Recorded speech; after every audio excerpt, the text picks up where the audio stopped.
You're listening to 1069 Click FM, live in color.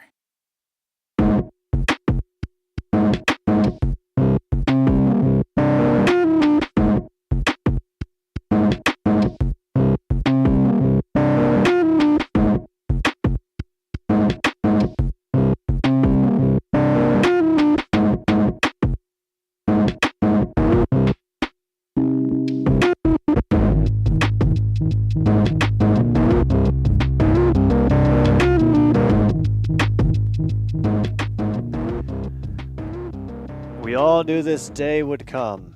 We couldn't put it off forever.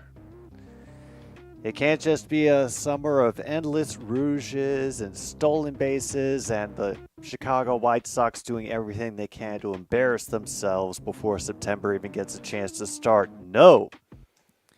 We have to get back to our national neuroses, the National Football League, and even before that, we have to get through the preseason. And we start with the Detroit Lions and the New York Giants here on another Stupid Sports Show. Hello to everybody. I'm your host, Jim B, here on 1069 Click FM. Hello to everybody who's returning. And if you're new, yes, I am a Lions fan. I know some of the other things you may see in the background are confusing, but I've city hopped a little bit. So, you know, sometimes it goes that way. Yeah, I'd say things going good.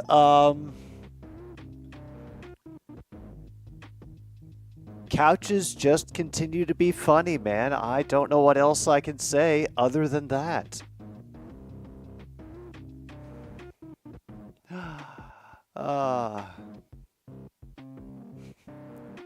Remember when you had fun? Oh, jeez. Sorry, if you know, you know. Unfortunately, our new sponsors are not debuting tonight. There has come up with a contract dispute. Whereas I didn't actually read the contract and I am not getting any financial compensation. Somebody else is. But we'll deal with them later. Embarrassment will arrive. For now, we just go over to MetLife in East Rutherford, New Jersey for the turf that can swallow careers whole. And the Detroit Lions, I think we're only getting the Lions TV network, which is Jason Ross Jr. and Golden Tate. Hey, Grossi. I'm watching one of your favorite dudes on commentary. This is awesome. Or if it's different.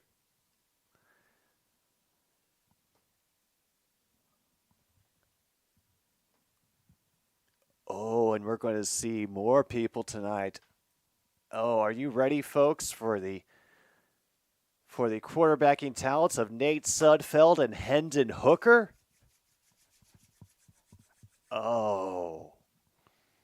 You can just feel the electricity in the air.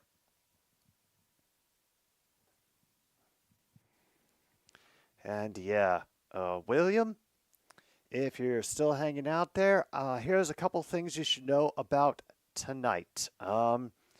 We are kind of deficient at interior line on our offensive line, so if you want to attack with any pressure, that might be the way to go.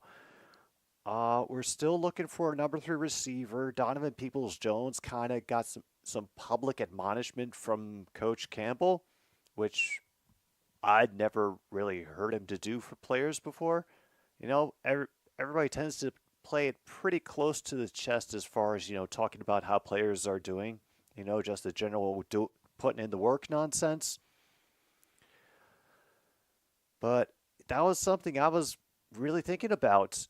With the loss of Josh Reynolds, who was, automatic and so reliable because of all the time he had spent, with Jared Goff.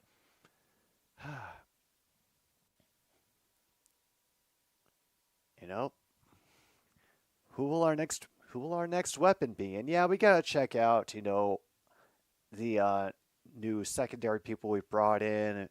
like a Meek and Tyrion and all that. But those were the two that were the most on my mind. So, and of course, as with all preseason games, we are looking to see essentially how all the backups are doing. So, any expectations you might have about the level of play or the number of things that could go right, please take your expectations. They're maybe about up here right now. Just, keep lowering them until you're sure that they would be safe from an oncoming tornado, and then you should be okay. And if all else fails, we also have the Cardinals game going on, so, that's certainly something to keep track of.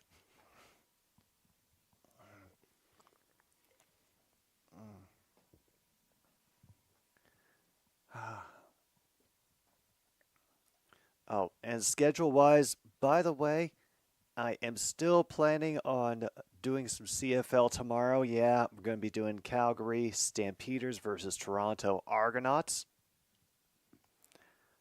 Oh. And that one could be... Oh, that could be that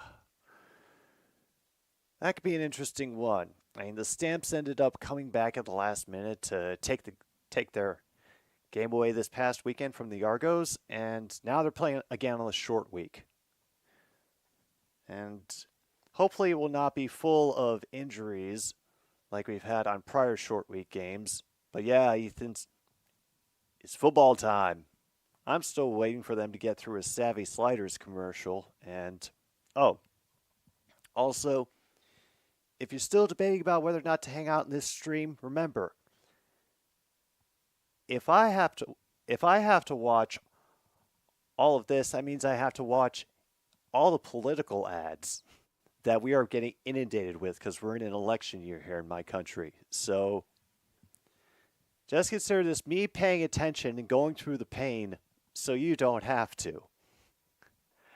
And MKI, welcome.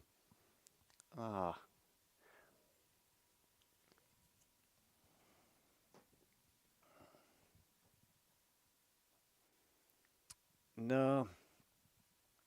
Oh, no. Your client is on some other shit right now, True North. I found a voodoo doll underneath the bed that looks suspiciously like Harrison Butker. Oh, but at least Skipper Dan is around. So, hey, Dan Kaminsky, one of our big guys on the D line, by the way, tore his MCL and is essentially going to be out until the playoffs, assuming that we make them. Oh yeah.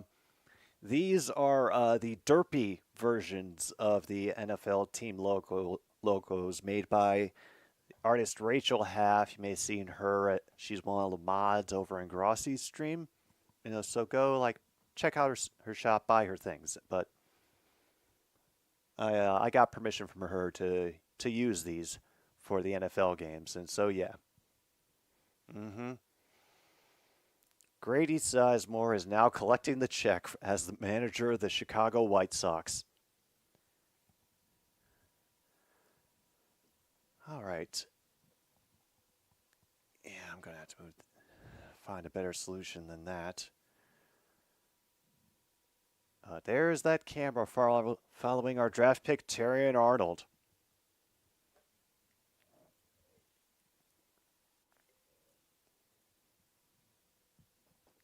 Oh, no. Oh, the kickoff stuff. Oh, yeah, we also lost our kicker. Michael Badgley got injured, so now we have to get a new kicker again. The A's turned off replies on their tweet after losing to the Sox. Oh.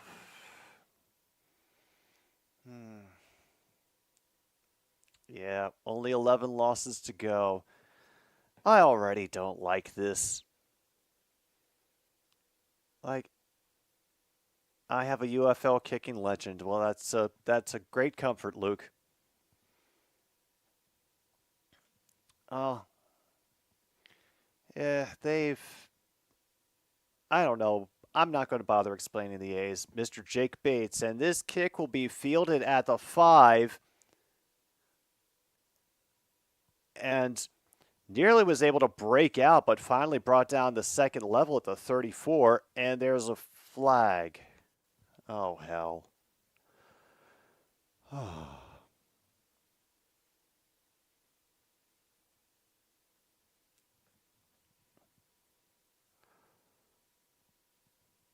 And it was a holding penalty on the Giants. So back 10 yards they go. Nearly as good as Tucker. So we're talking like Sergio Castillo make 2 60-yarders in one game good.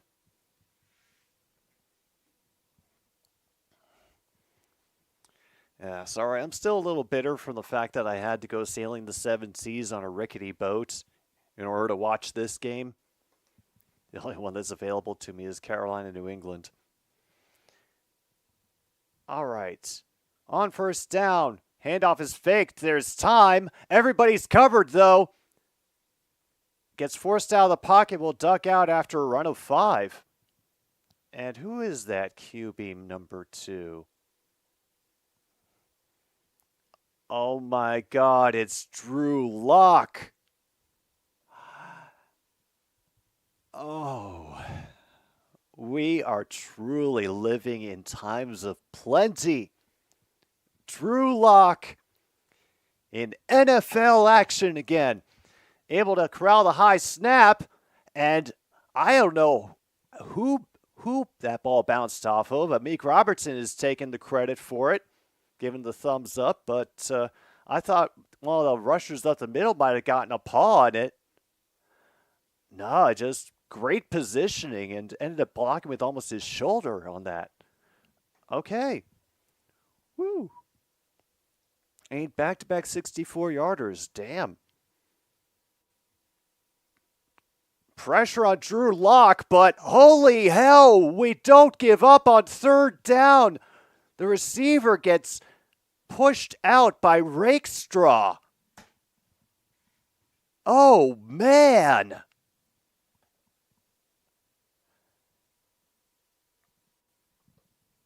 Oh, wow.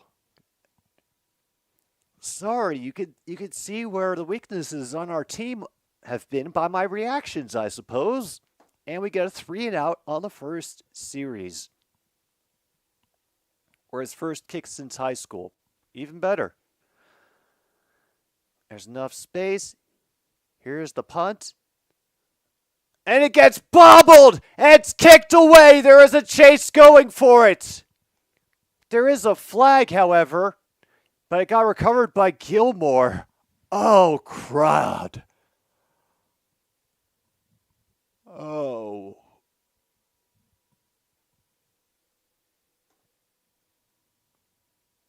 And it's on us.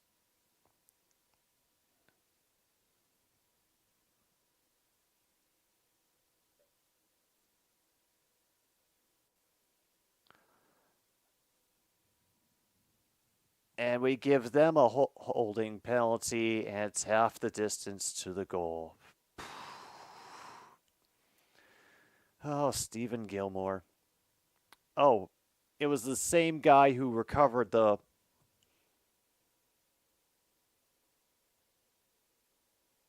Oh, this is rough. This is a rough beginning all around. And we start with the legend himself, Nate Sudfeld.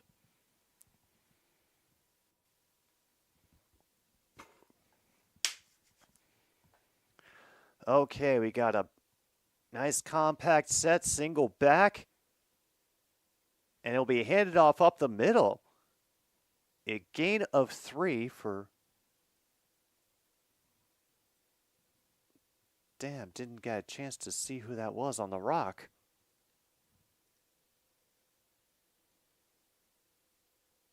Didn't think it was Zonovan Knight, but... Oh, no, it's Craig Reynolds. Hey, he's still around. Glad to hear it. We got one of our big dudes lined up in a fullback position. Block coming from the middle. They fake it. Sudfeld looking for room. Rusher coming in, and it is a sack. A loss of 2. And that is a plain coverage sack for New York. Pushes us to 3rd and 9. Yeah, MetLife is raining, and everybody is praying that they do not catch the wrong part of the turf. At least that's only what I assume, because, you can't really be a public anything else in sports except for really a Christian. I mean, other religions too, I think if you can really hold your ground, but I think people expect you to just be religious if you're in sports generally. Then we have a screen inside, but a great tackle from behind. Lands him down early. Oh. It's a great job by New York holding with their defense. Doesn't allow more than 4 yards gained, and they force their own 3 and out. And he was the kicker for the Michigan Panthers. Okay. He'll be able to recognize the water again. It's the punt from Fox. Ends up backing him up to the own 26, trying to race away. We'll get back to where he received it. Olszewski. Hey, he's still around. So we're down to 11-14 and not much of anything going on so far.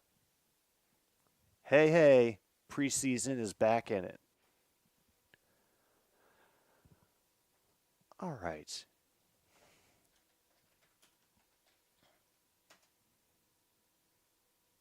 I see the clown show of the Tampa Bay versus St. Louis is underway, so let's see if there's any other pain to explore. Okay, Reds beating the Marlins 3-0, and the Rays get a just a blooper single, rolling gently past the shortstop for a base hit.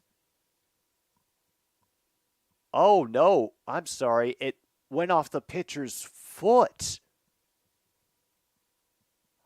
Oh, God, it caught him in the damn heel. Oh, man.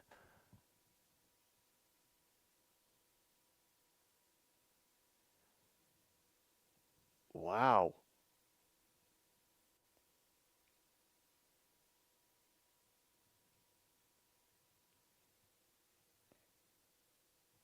Oh, apparently he's good to go. After one pitch, we get an injury scare and a runner on first for Tampa Bay. One of his 64 errors would have been good from 68-69. Gotcha. And damn, St. Louis getting rung up early in the first inning. They now have runners on second and third with no outs.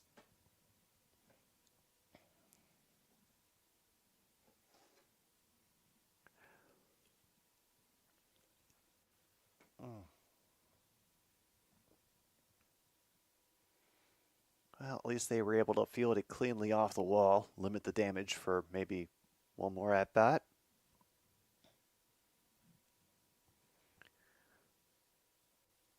All right, we are back in it.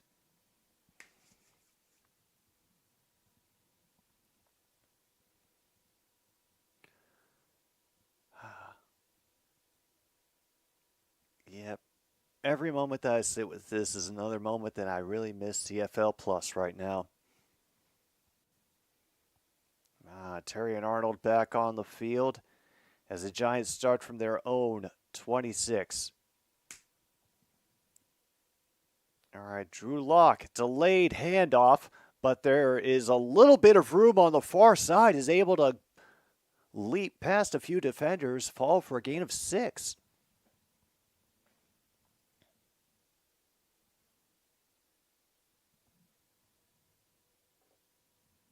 All right.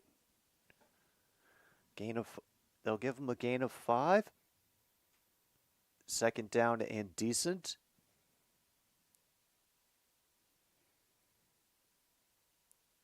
From under center, they're going to go for another handoff, and unfortunately, everybody arrives to take care of business, including Number 51, Ben Neiman.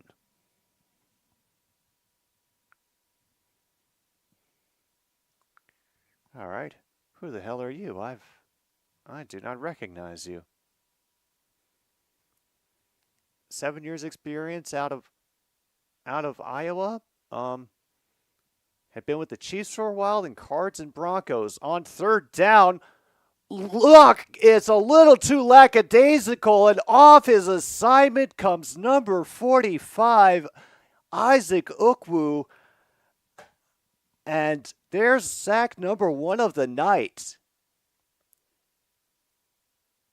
Oh, and number 75 just, I don't know how to define that failure of assignment, because I think he thought he could just shove them away and get his room, but there didn't seem to be a real awareness of what Locke was going to do as his backup plan. Oh, Sunday night? And oh my goodness!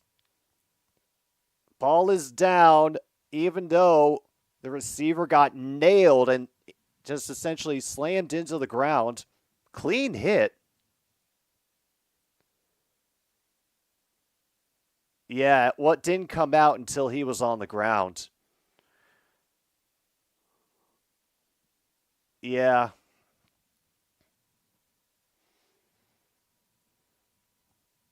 His butt hits and then the ball pops out.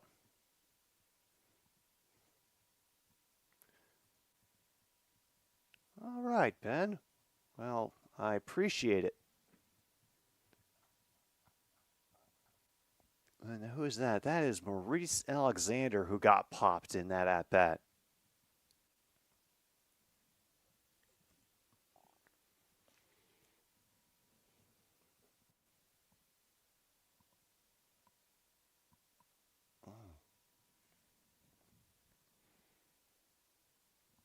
Oof. Oh, Logan. We are fully in the nonsense right now. We have already had ourselves a sack. We have had nothing else but punts, and it is Drew Lock versus Nate Sudfeld. QB battle that we didn't know we needed.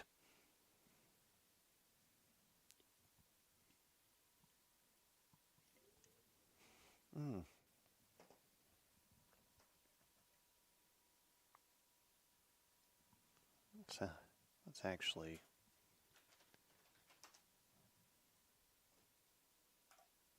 check out the rest of the schedule, just because I want to see who else is playing who. Oof. The Packers in Cleveland. Oof.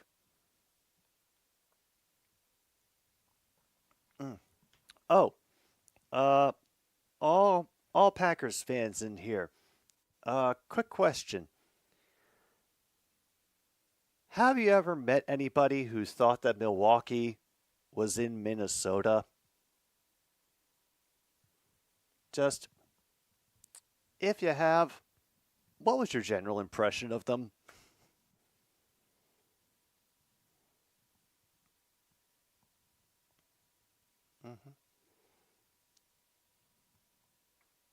Okay. Cool.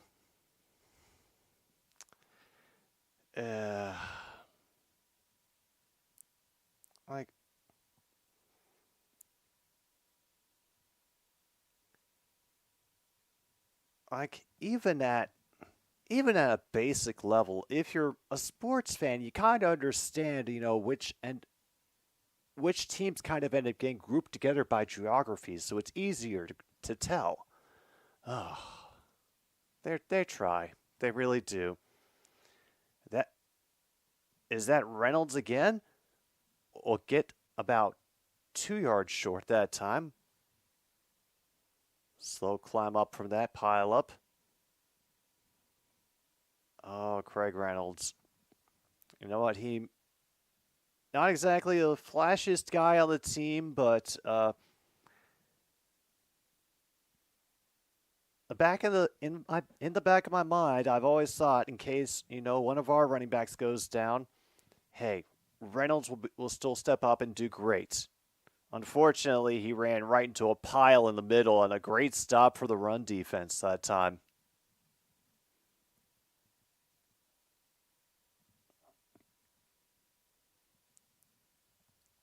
And yeah, they did the right thing. They just went and clogged up the middle, left no lane. No lane there was no lane there for Reynolds to get to a first down. Oh, okay, good. We're not going for it on 4th and 2.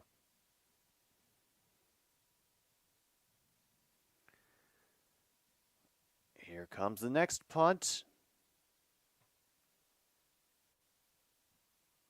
And Olszewski will get maybe back to the 20. And I was afraid for a moment that little incidental contact was going to get called, but it looks like it didn't interfere with his ability to catch the punt. So, already the NFL referees are exceeding my expectations for what I for what I am looking for during a game. Oh, Ethan, you can skololol all you want, believe me. I mean, I regularly do streams with Minnesota Vikings Man 28. Even when it's not the Vikings, I am not going to stop anybody from celebrating. Just, there are Packers fans in there. So, at your own risk.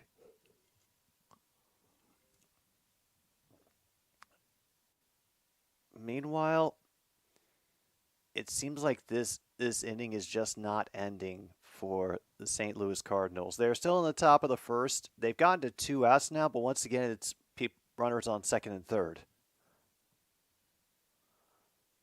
Wow.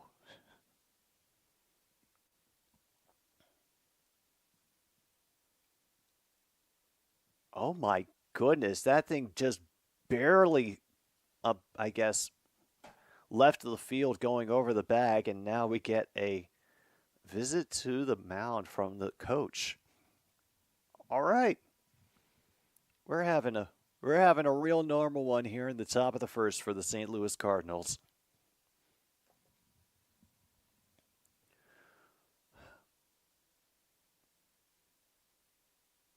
And so far,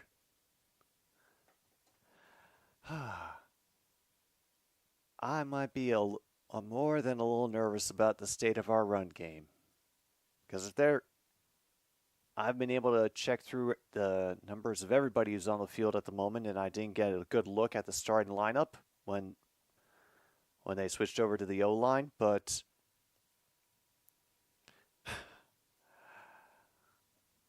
yeah, if we get any injuries along that interior part of our offensive line, this could be a very long season. Very long.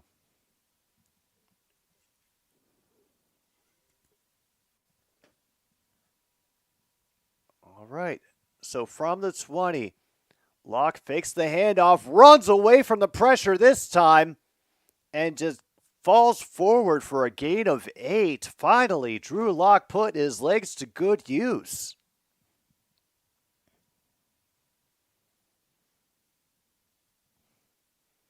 And there's Reeves-Maben in there on the containment.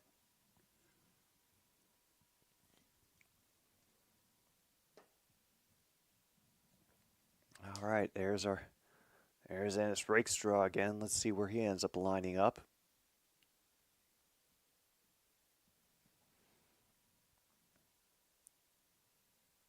And I think they might have actually tackled him into the sticks. Yeah, move it. Move it. First down for the Giants. Able to get it with just a bang-up run up the middle.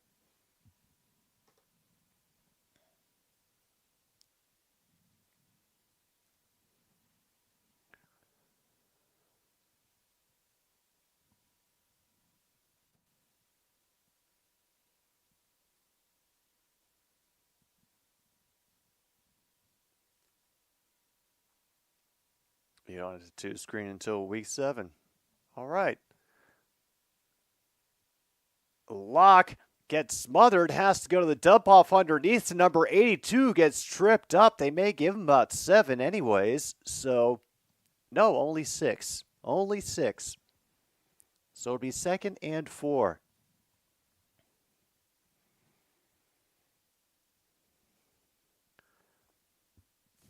Okay, and ooh.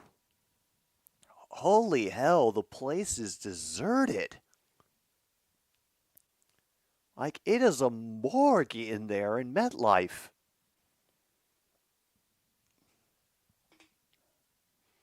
Like, I hope expectations aren't that low already. Meanwhile, a good run up the middle from number 29. Let's see whose name I have to learn now. That is Tyrone Tracy Jr., who was able to pick up the first down.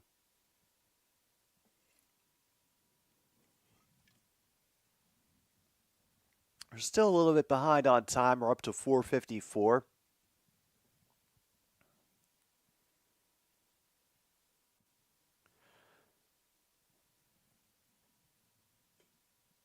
All right. Dreadlock and company. Got one receiver in motion to the far side of the formation. We fake our handoff. He's looking for his guy over the middle. Has to run out to try to buy some time. And here comes the...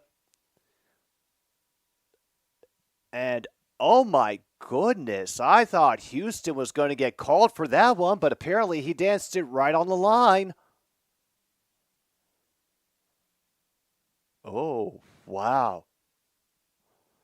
Wow. We got away with one there. Holy hell. We got away with one.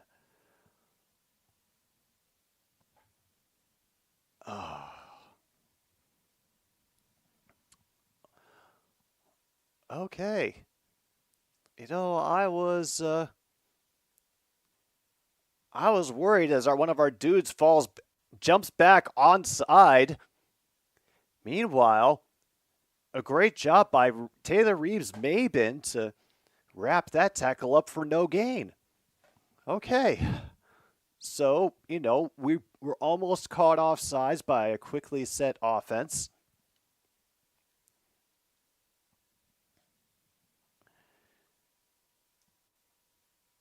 Damn, he's able to get Eric Gray. Keeping it 3rd and 9. They overload the far side of the formation with receivers this time. They're trying to give... Oh no! Picked off! Brandon Joseph. Yes, we have another Joseph in our secondary, and he just picked off Drew Lock. Oh.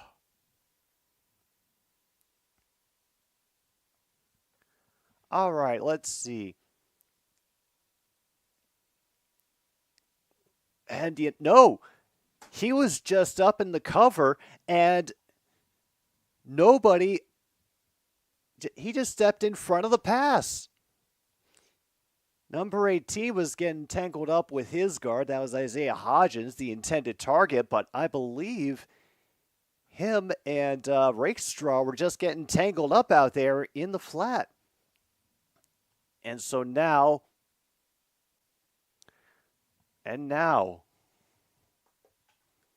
Sudfeld and company at the New York 35. They fake the handoff. He's still looking.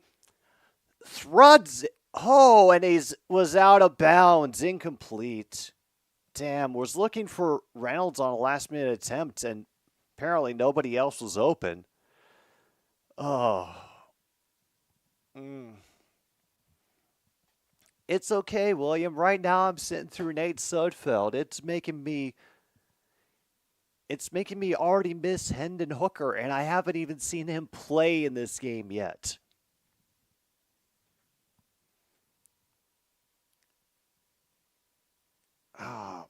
Tried to get it on a slant inside and nothing doing. Oh.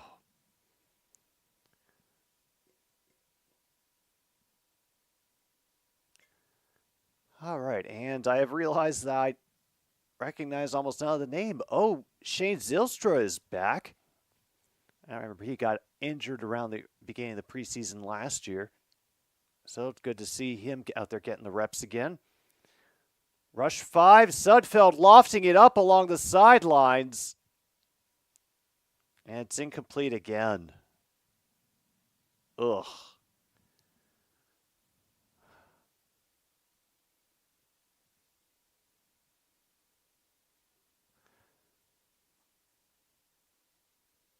All right.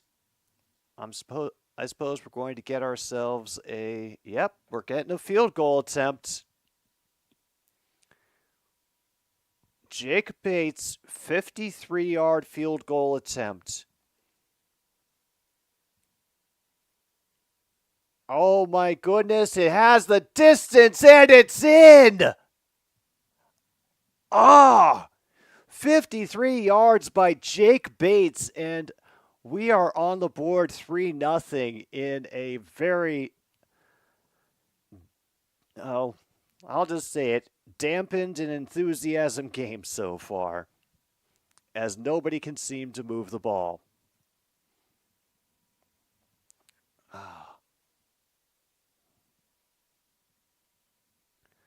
All right, and there's Amon-Ra St. Brown getting his bag by doing the local auto insurance ads.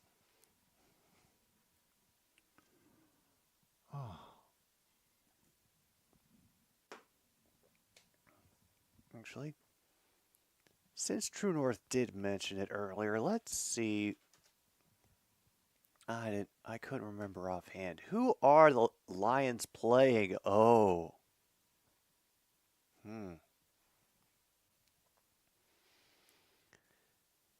The Lions are playing the Edmonton Elks, who just got their first win last week with their new QB.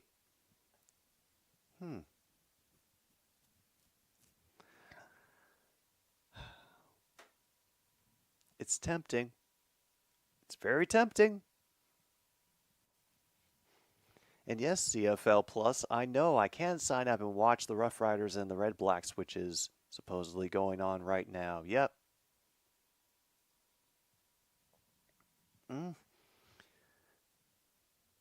Based on the position it came across the uprights, I think he had a few yards. I think he could have been moved back at least like 3 or 4 yards. Or maybe 2 or 3. But point is, it didn't come in just above the crossbar. It was about a third of the way up. That would be my estimation.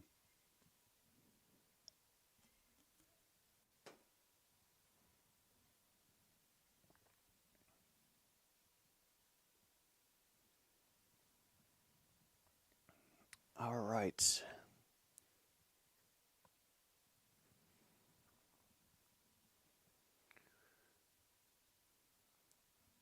Oh, yeah.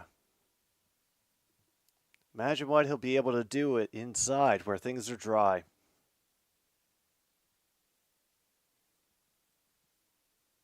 And this one,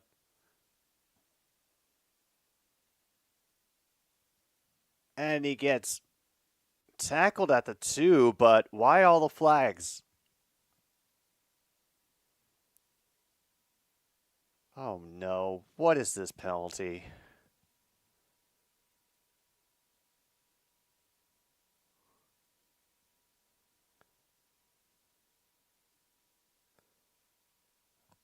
Okay, I already hate this. If it doesn't land in the landing zone, he tried to do a line drive and... You know what? Yeah, I don't like this. I truly don't like this.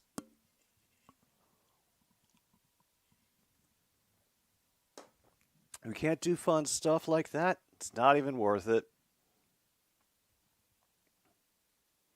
Lock on the cycle is going further, and the receiver gets popped as he flies out of bounds. And our defender, I think, just flew into one of our coaches. Holy hell. Got out right near the sticks, though. They're going to call it a yard short, but it's basically a 1.5 feet.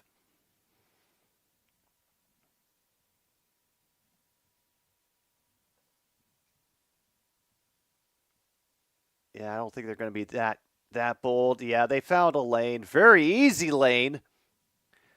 And Tracy is now at inside our 40. All right. Time to panic.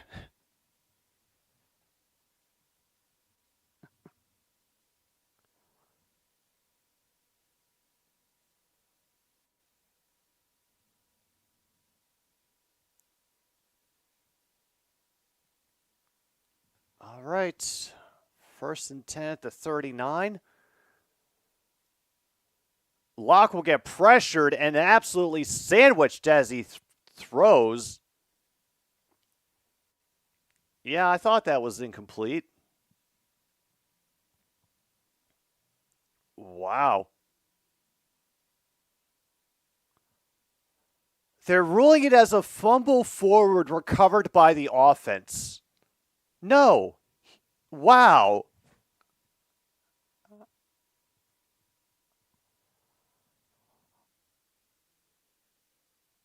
Yeah, we are challenging that. I hope. Brewers swept the Braves meanwhile. That seems like a thing that should happen, honestly.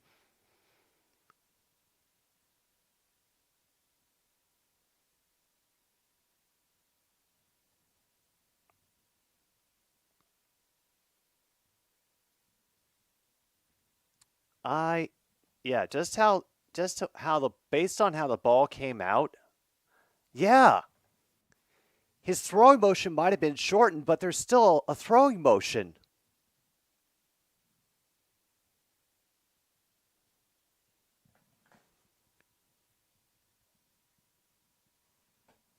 Like, that's essentially just Newton. He had his windup, and then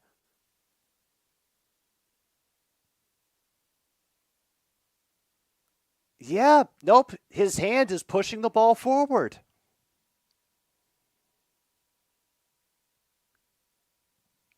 Homers from Contreras and Ozuna. All right.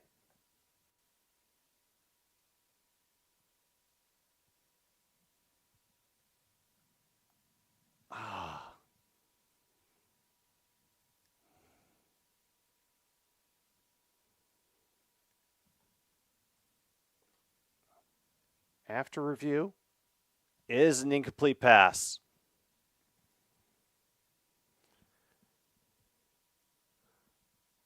Wait a minute. Wait. We just won our challenge, but we lost the timeout anyway?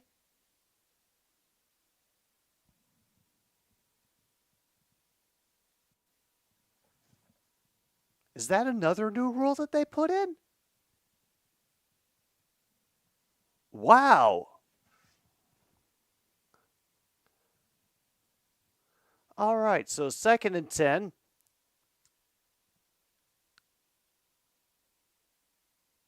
Wow. And a big hit from Gilbert makes that incomplete. 3rd and 10. Yeah, we won our challenge. It became 2nd and 10, and then one of our timeouts got taken away. Wow, just plain disruption getting in there, keeping number 82 from completing the pass. And Bellinger did his best, but it's hard to do that with an arm under your throat. Out of the gun, Locke gets back. He gets hit as he throws. Looking for an interference penalty. Will not get one. Amik Robertson now jawing at the sideline. Oh.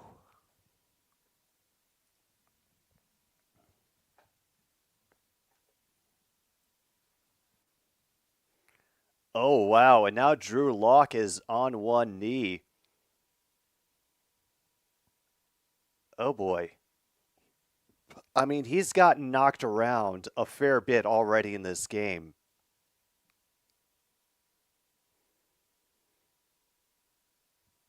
Oh, boy.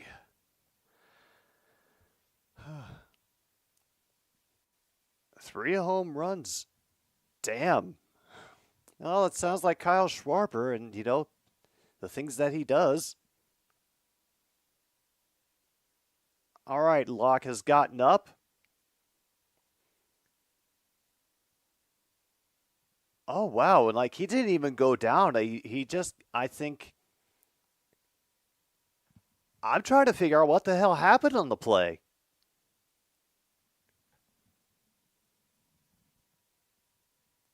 Oh, my God. They're going for it on 4th and 10 with Tommy DeVito? What?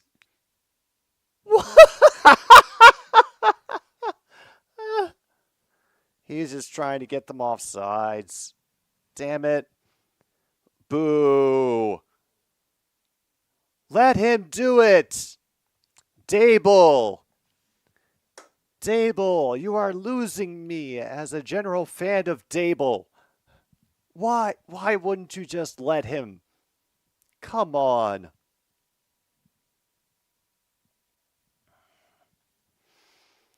Let Tommy play ball.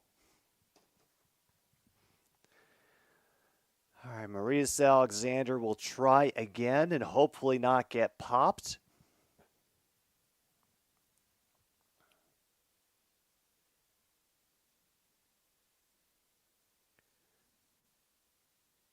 Here it comes.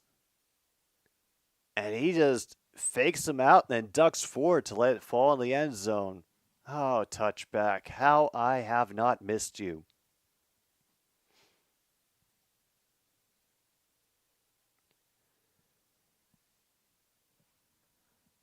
Oh, and number 53 is a local Detroit dude, Deron Gilbert. Let's see.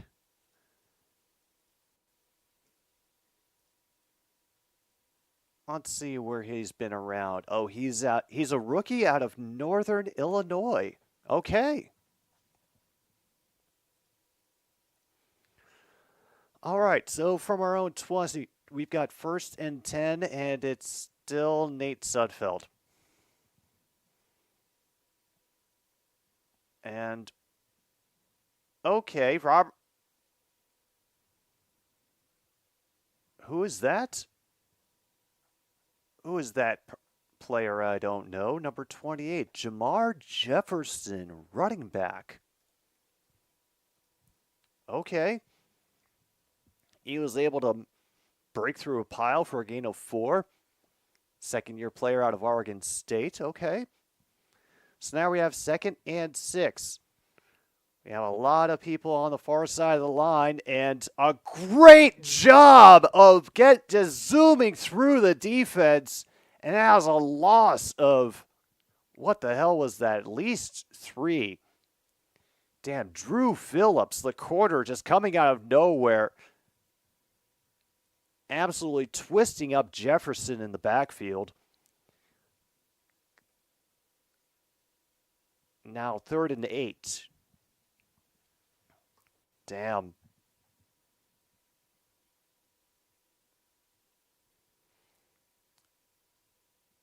Sudfeld will try again, and he misses Kennedy. Ugh.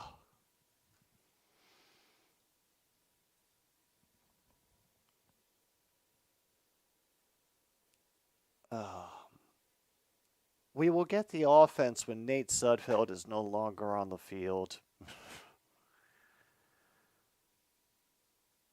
All right, here's another punt for Fox. Oshelski will handle this at the 29 and gets tripped up rather early at the 37. There's a flag, and one of our players is slow getting up, knocking some cobwebs out of his head.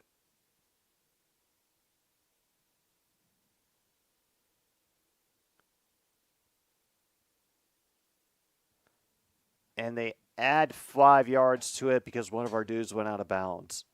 Okay. Stephen Gilmore.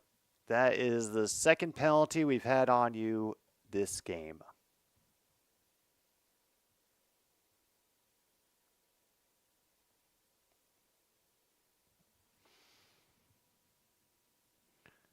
And holy shit, the Cardinals have scored 3 runs and are now up 3-2 in the top of the second. All right, but no time for that now. Is that Tommy DeVito? Yes, it's Tommy DeVito. He's in the pocket. And no, he has been taken down at the 31. Oh. And that is Broderick Martin, number 99, bringing him down. Our second sack of the game. Wow. Yeah, second-year man in Western Kentucky. And, woo. Yeah. We have ended the first quarter and put New York into a 2nd and 20 position. All right. Meanwhile, people actually look a lot happier over at Busch Stadium. Winning does things to people.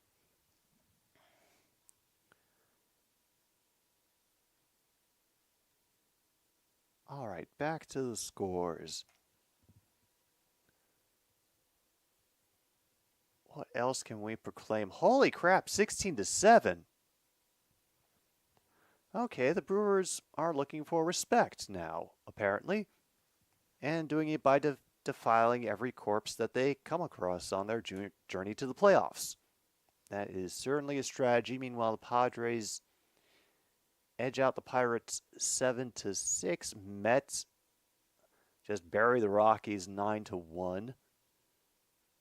Marlins now tied with the Reds 3 apiece. Blue Jays have a 1-run lead over the O's in the top of the 3rd. And there's hamburger all over the highway in Mystic, Connecticut. Oh. I'm already afraid of what all my local games are going to be according to the TV schedule this weekend. Why do I have the feeling it's not going to be anything I'll really care about?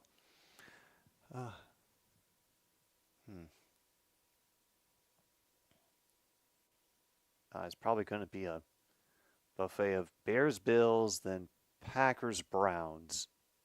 And if I'm feeling really, really fortunate, yeah, probably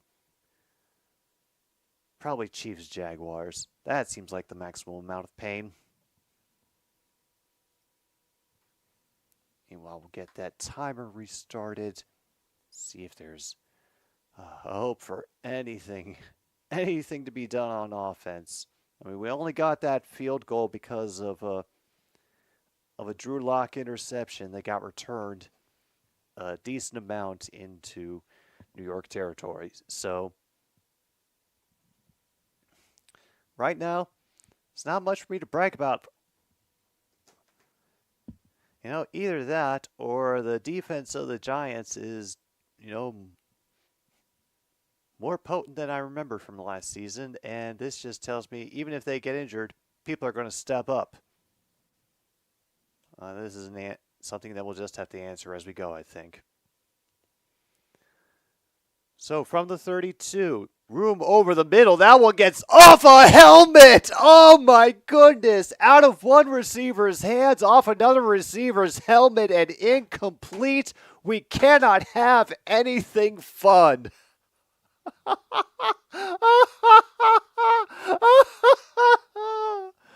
Oh.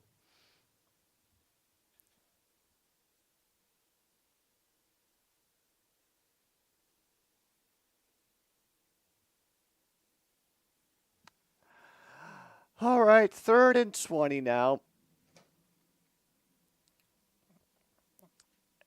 And meanwhile, we're able to tackle that reception at the 40. All right, decent catch over the middle for the Lions, but yeah, only 8. And this should be a punt. Ideally should be a punt.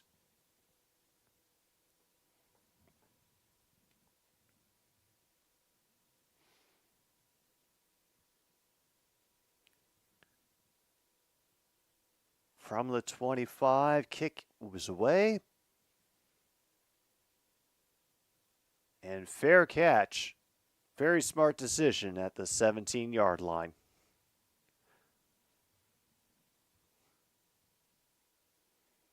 Come on, nope, Sudfeld.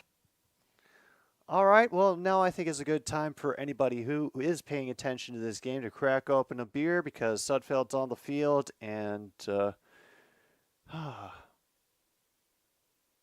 they are going to just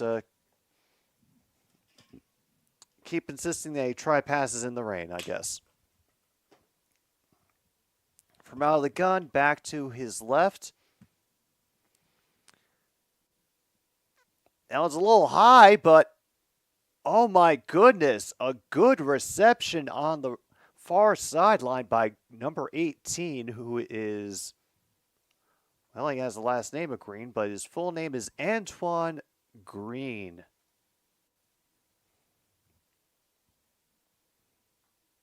Nice job. Second-year player out of North Carolina. And apparently was with us last year. I just do not remember him. Not one bit. Faked handoff. And this is a bullet up the middle. Nearly picked off. Damn. Very nearly picked off by Darnay Holmes.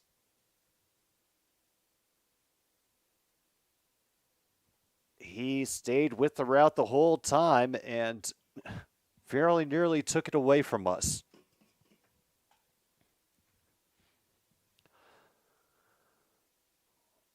All right, 3rd and 3 now. Officially 13:37 to go in the second. They rush 4. Sudfeld has time. Wow. A hard-fought catch there by Zylstra, and that's a first down.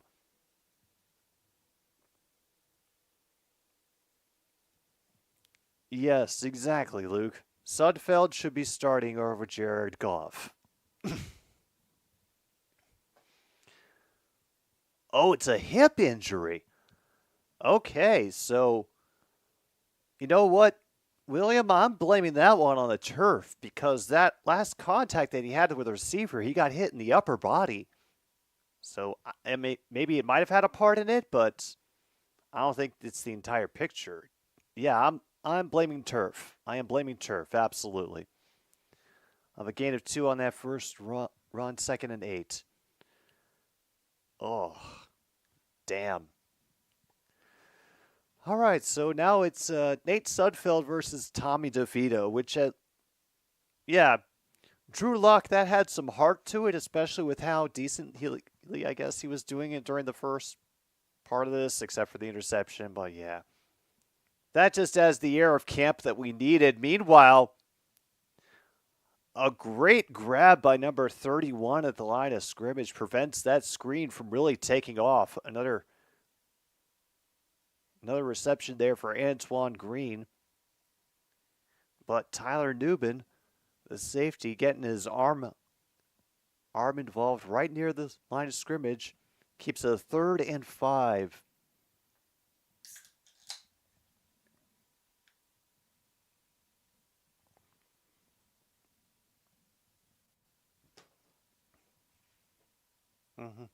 Oh, I'm sure you are. And damn, got an arm in there to the defender, incomplete.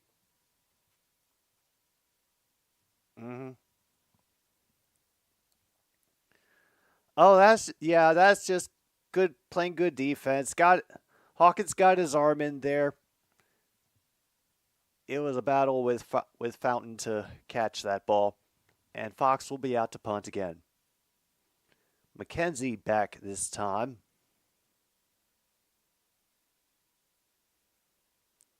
Received it, dropped at the 20. He manages to get back up to the 19. Woo. Yeah. I'd have to imagine we're going to get a look at Hendon Hooker. They've already said starters aren't playing this game. All right. Oh, Hope the rest of your night goes well, Mr. Greeny. Enjoy the Brewers game on Saturday. I hope you're in a position to at least catch a foul ball, if not a home run ball.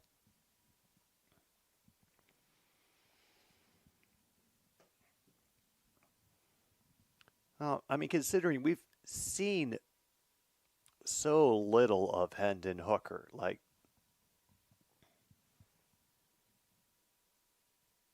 I don't even think he would come in for kneeling at all.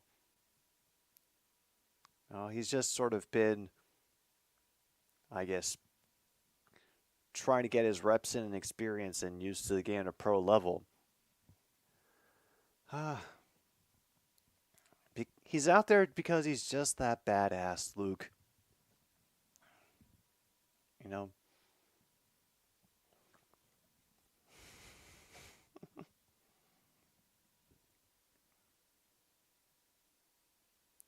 Meanwhile, looks like everything is just relaxing times in the Cardinals dugout. They're still up 3-2. We're in the top of the third.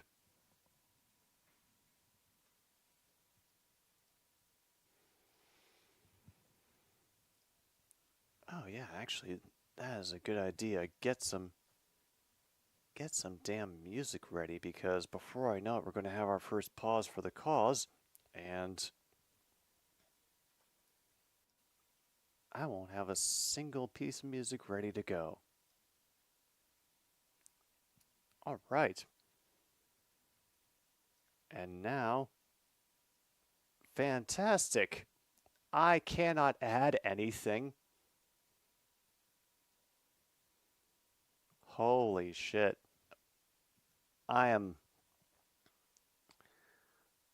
Here I am, and I'm already having technical difficulties. Oh boy, this is going to be a laugh and a half.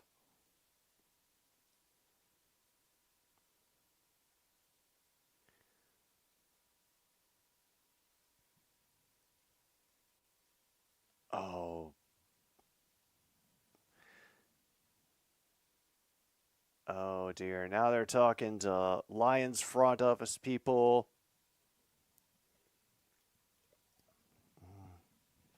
Oh yeah, Calvin Johnson going into the Ring of Honor. Everything is wonderful. We are on good terms with all of our old players. Yeah. Yeah, I knew about the ACL. I didn't, but yeah, the leather helmets thing, I didn't know he was into the kink scene. All right, Tommy DeVito from the 9. Must have been some kind of penalty that happened at the end of that. Meanwhile, people are getting a little chippy. Gilbert's being told, calm down. It's just a game. And holy hell, I cannot believe that this is the night when this damn thing breaks. Oh boy, now I just have to start messing around with everything and hoping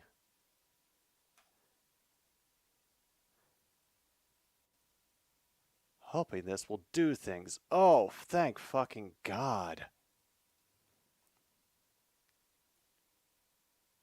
A nice frightening moment when I become unable to add audio to my own playlists.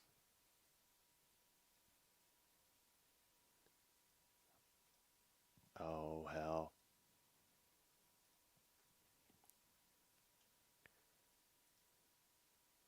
Oh, no.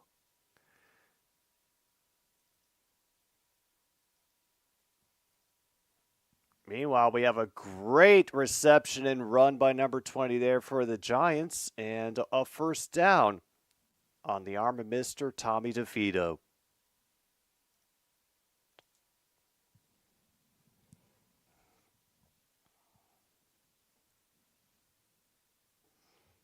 Hey, all that means, Luke, is that I trust him to be a little bit more financially responsible and have some money socked away, unlike an unfortunate number of other players. It's a real issue. First and 10 now from the 36. It'll be a easy faked handoff and over everybody's head out to the Detroit 48. Jackson on the reception for that Giants first down.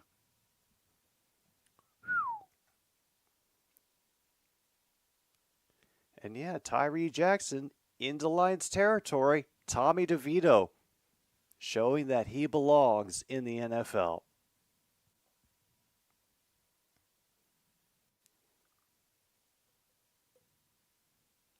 Okay, they try to stack the far side of the field.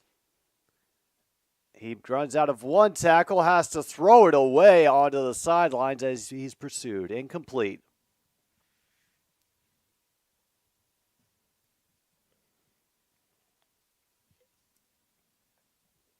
All right, looks like there's a few more people there, but still real sparse for what you'd expect for, kind of the first home game. I know it's a preseason and everything, but come on. For the team.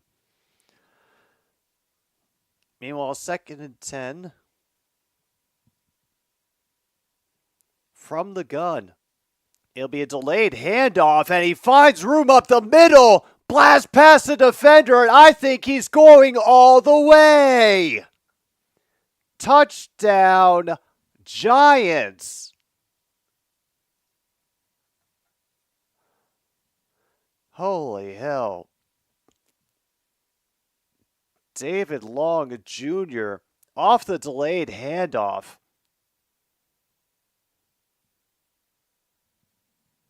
And once he was at the second level, just, all right. So, keep in mind, this is the Lions defense. So include that salt with your intake on this. But, William.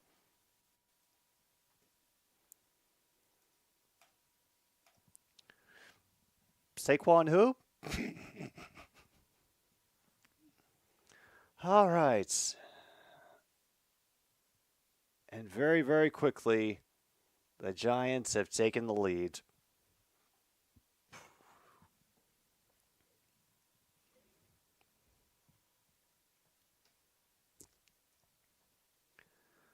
All right. Yep, this definitely calls for more music.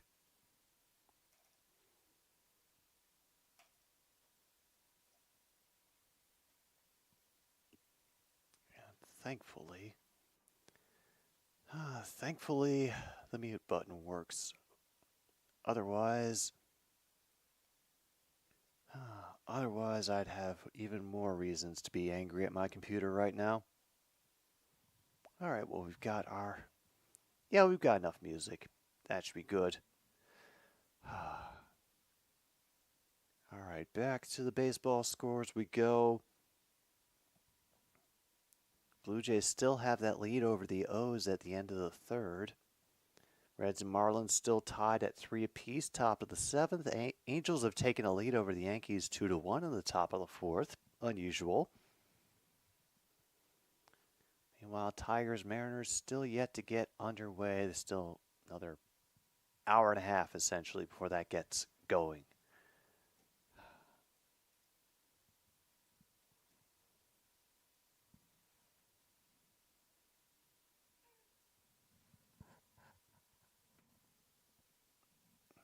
Oh, look, the Chargers fan has showed up. And surprised she does not have a positive outlook on how things are going right now.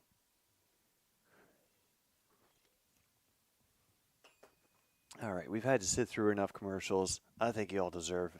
Hang on. Hang on.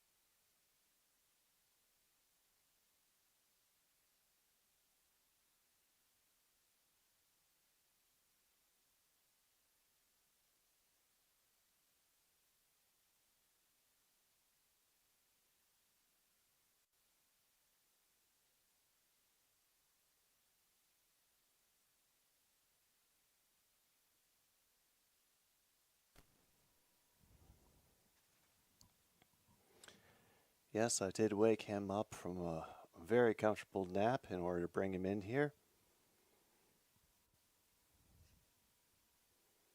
Yeah, I know. I know. Pity sneezes will get you everywhere, Monty. Yes. And I'll make sure we win this one for the governor. I promise. All right. Hey, somebody making a run. And it's for the Lions. Gain of about 6 or 7. That is...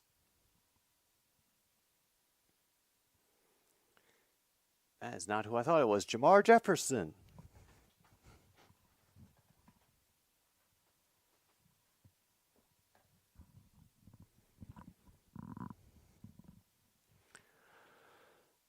All right, officially 5 yards on the carry, 2nd and 5. Couple receivers settle on the end of the line, and we try up the middle again. Once again, good penetration by the Giants' defensive line on the inside, and that has a loss of at least 2.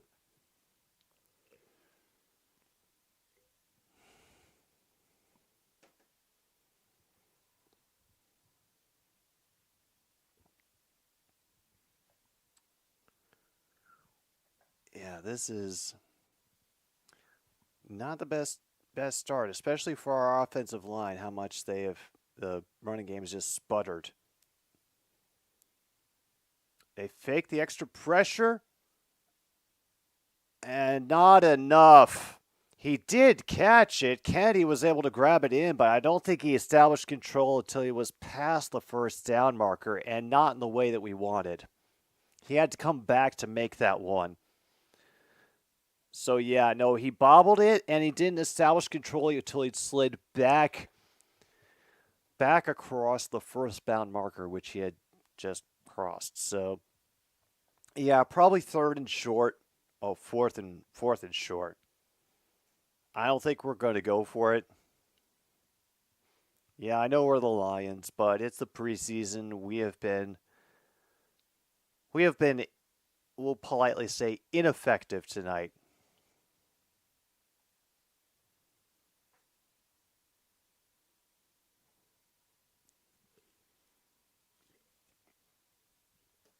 I also don't know where these free hydration break timeouts are coming from when no team has declared themselves taking a timeout.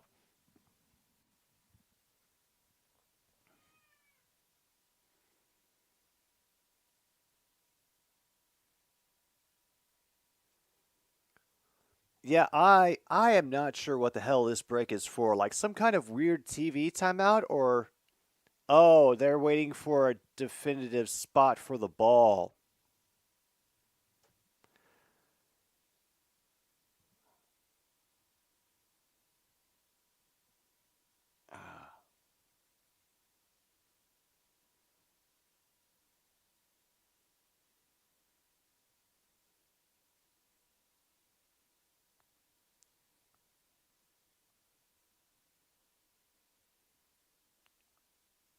Oh my God. Oh no. That old joke about how we have all this technology and we still measure it with the chain. They are measuring it without the chain on a short yardage situation. Oh God.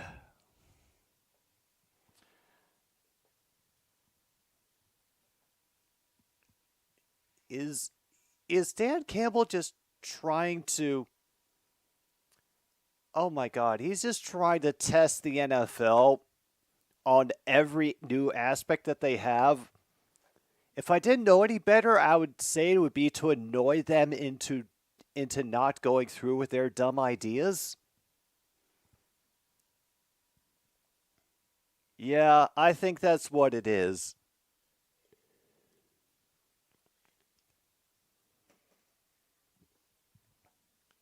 Well, yeah, we're definitely short by a good foot, if not more.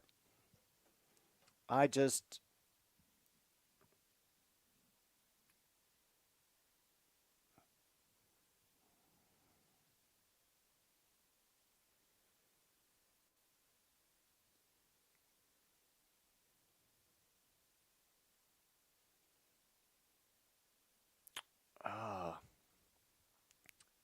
mean, joke all you want about the chain, but the damn thing worked. Yeah. Market short. We're going for it. And Sudfeld will dive forward. He might not have gotten it. Yeah, I don't think Sudfeld got it. Yeah. We are short. Oh, we are short. Ugh. Meanwhile, it's France versus USA in the Olympic basketball finals. Yep, turnover on downs. Holy hell.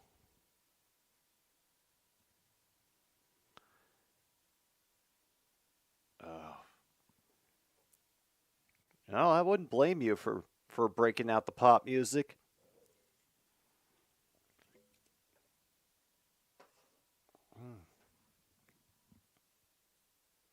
I'm trying to wonder what kind of music I should break out post-game after, judging on how this game is going so far.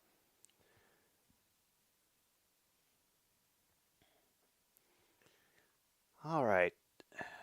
Tommy DeVito back out in the field. And a dump off once again to Gray as DeVito, he lunges forward and finally gets brought down inside the 25. Okay. Looks like the Giants have themselves a new option in the backfield that people will have to account for.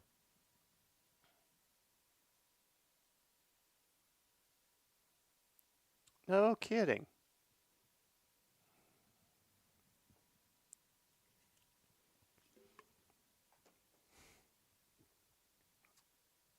And it couldn't get his hands on that one. There is a flag, however, and I'm assuming it's going to be a foul on the Lions. Offsides.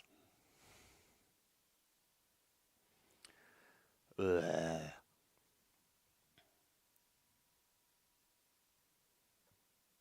A throwback game versus Michigan.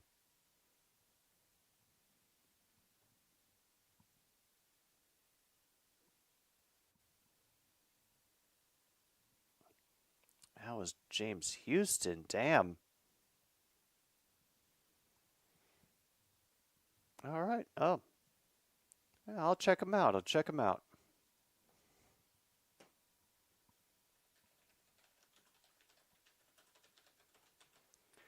Gray trying to bounce on the outside, then people are leaping over each other to drill him behind the line of scrimmage. Loss of about half a yard. Woo.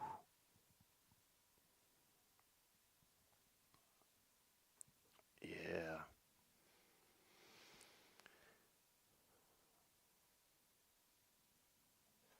We're going to miss Dan Kaminsky.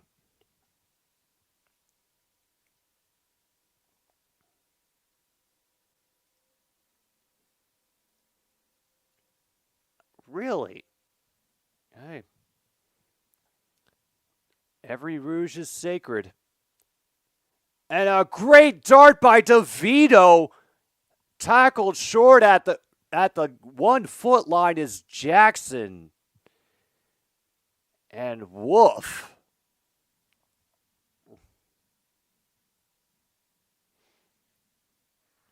All right.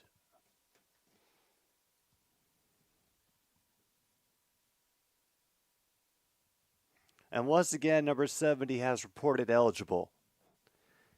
70 better catch something or I'm going to be disappointed.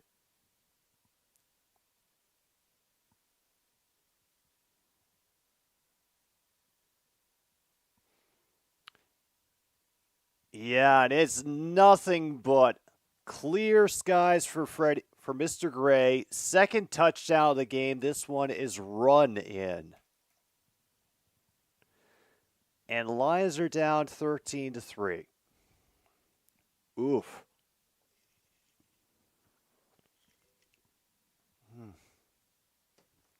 Oh, Eric Gray.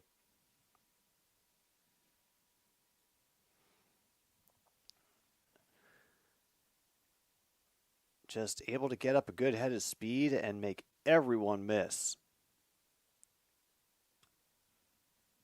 True and through on that one. We are now down 11 points, 14-3. All right, let's see if we can find our footing with one more series by Nate Sudfeld. What the hell? And if we bang our heads against that brick wall long enough, maybe we'll see a different color of red. Okay, so...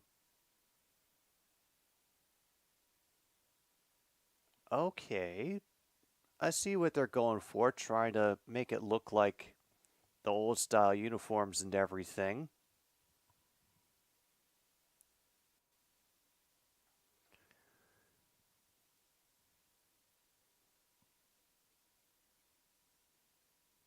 Nothing about what Michigan will be wearing. I would hope that they would try to match the energy at least.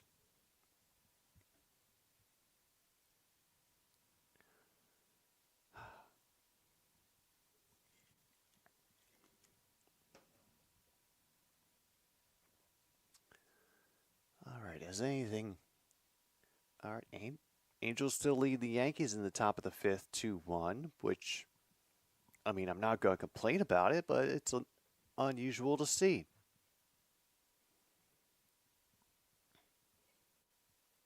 Meanwhile, the Cardinals have increased their lead 4-2 over the Rays.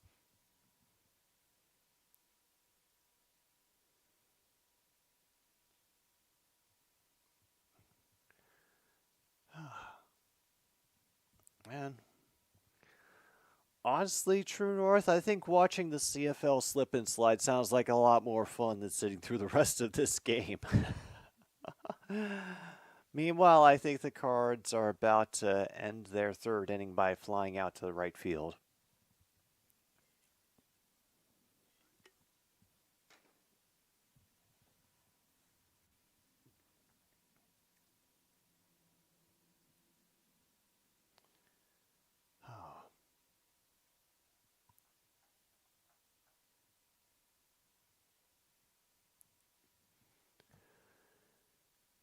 Oh no, here's the kickoff again.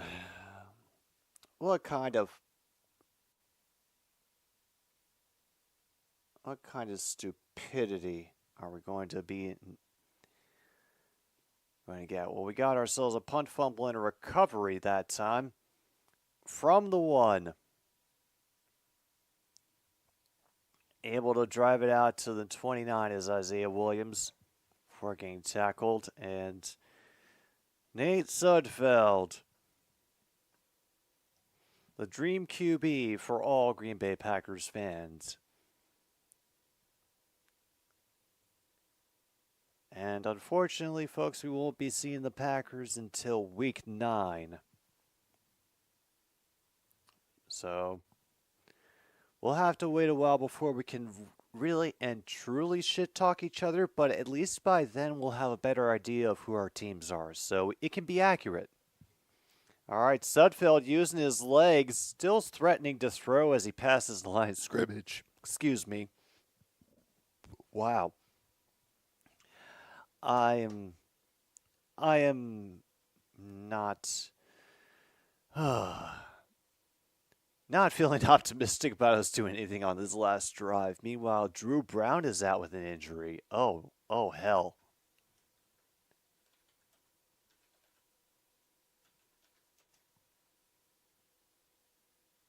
Oh boy.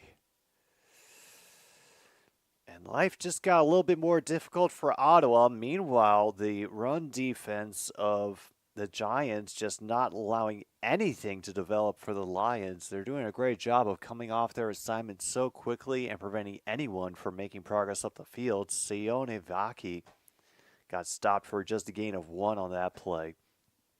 He's another one of the dudes from the draft. I recognize him. I forget what round we took him in, but I know we did draft him. All right, Nate, what do you have for us on 3rd and 3? Meanwhile, we have to get a flag. Oh, what now? Wow. Giants had too many people in their formation, and we get a first down off a penalty. So, yeah, I'm not breaking about that one. All right, we've made it up to the 41. That may be the furthest our offense has moved all goddamn half. It's going to be a bit of a high pitch. And Fiacchi manages to spin through one tackle, fall very close to the sticks, and Reeves Maben out there to cheer him on. Okay.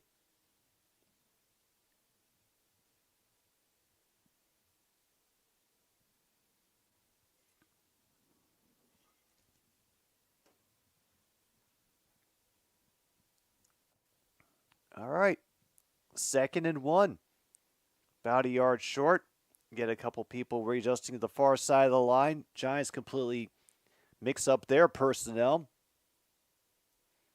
Faked handoff from Sudfeld. Has to wait too long and will use his legs and then fall forward at the 42. Okay. We're doing things at the end of the half, but we're doing things, you know.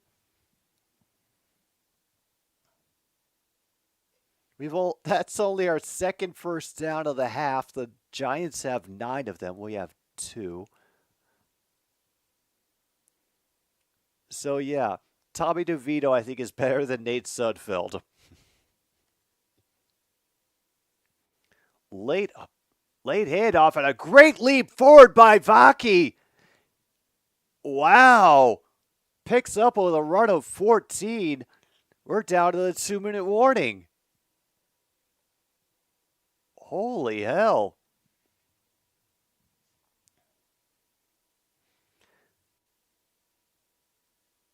Able to make an initial defender miss. Drag a couple people forward for an extra yard or two.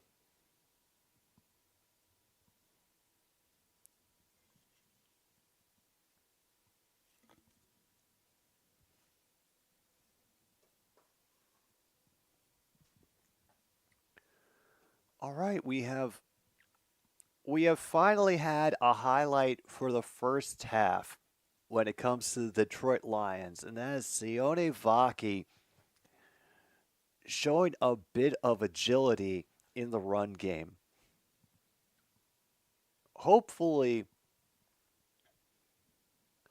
he can make the competition interesting, I guess, in the backfield. I would feel bad if he ended up taking Craig Reynolds' spot, but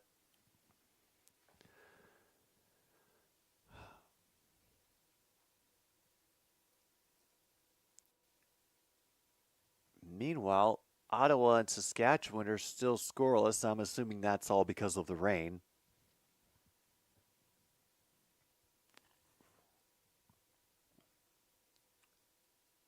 And all the baseball scores remain the same, even Angels and Yankees.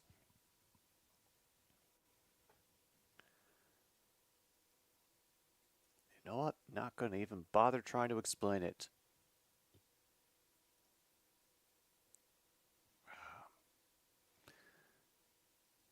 All right, so let's just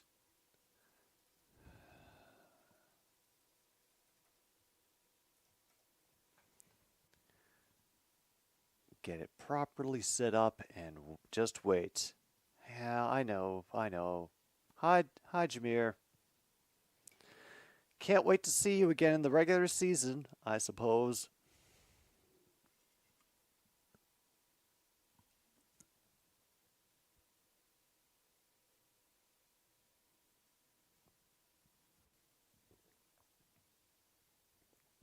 And now NFL Plus Premium. Ooh. Is the NFL going the way that the video games industry has been trending? Just monetizing everything in sight and hoping to keep themselves up through the funding of whales?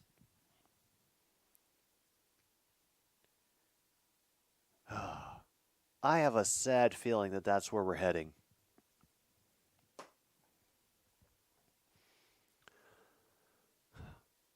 All right. All right, Vaki. Back out in the field again for Detroit. And so is Nate Sudfeld. From the 27, Green moving a little bit into the slot. And unfortunately, Sudfeld gets caught up, brought down to 35.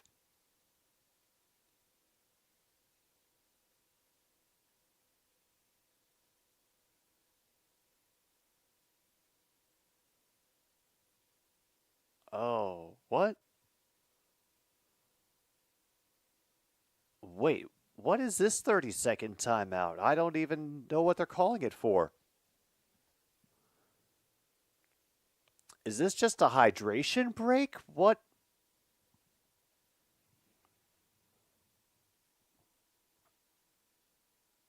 Or did they really desperately need to run a hype package on the Lions TV network? Like, even Dan Campbell has just the smirk of, yeah, I don't know what bullshit they're pulling, but I'm just going to ride with it. I have Metallica's Fuel playing in my head, and I am a happy man. All right, over the middle this time from Sudfeld. Great tackle by Adams at the 22. Mitchell will not get the first. So now what do we do? Third down. Better third down than it would have been, but still. 3rd and 6. Not really what you want. And they try to give it Vaki, but able to get 4, and that's it. I really thought they were going to actually go for a pass there, but nothing doing.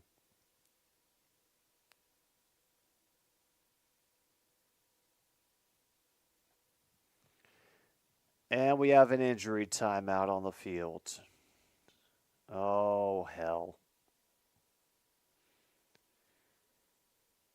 And yeah, we're about to lose a timeout because of injuries, I'm assuming. On one of our receivers, Green, is face down on the field. Not sure what happened to him. Oh, yeah, he got knocked back into Vaki's leg as he was trying to run defense. Owens knocked him back into his teammate's leg. So he got hit right in the back, probably up into his neck. So it's most likely he got knocked more than a little silly. Oof.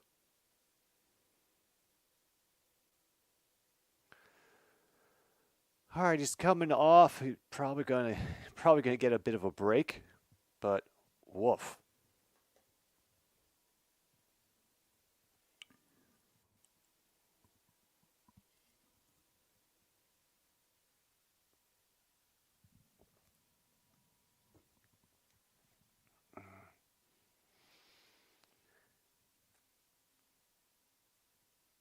But honestly, though, Luke, would you trust them if they wanted to give you a big horse for free? They're going for it on 4th and 2. Can we turn it over again on downs? We can get an interception. That's what we can do.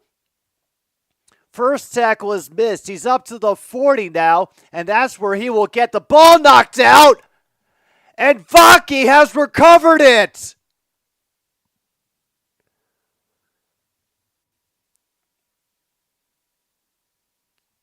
So, how does this get scored?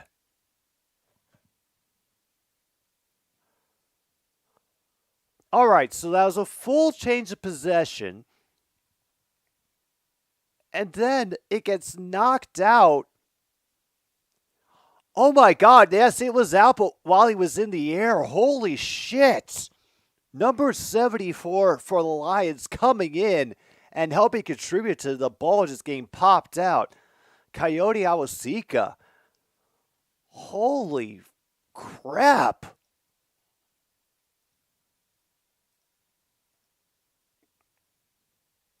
So we have a fresh set of downs. 1st and 10 now at the 46.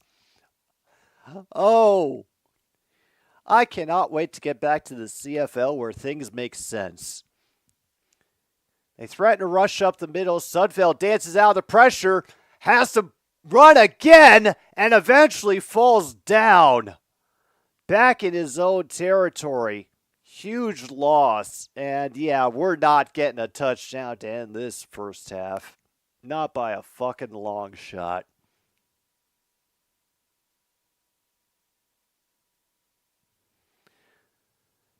All right, New York has taken their first time out, and for some reason we haven't lost one. I don't think the NFL knows what a timeout is anymore. Meanwhile, Ottawa's gotten an interception. 3 minutes in heaven has started. Logan, the CFL is coming back tomorrow. Calgary Stampeders versus Toronto Argonauts. 2 teams that are desperate to have respect, and Calgary might have just a little bit more at the moment than the Argos. Okay, 2nd and 18. Mr. Kennedy lining up in the slot. Sudfeld out of the gun. Receiver going out of the backfield.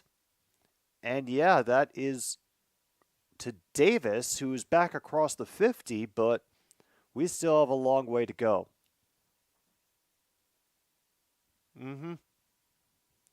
Yep, the only player that matters, Reggie Bagleton versus all of Toronto.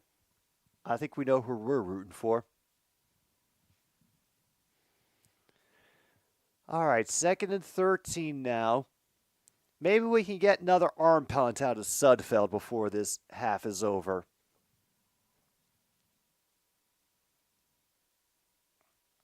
And it was tipped at the line, incomplete.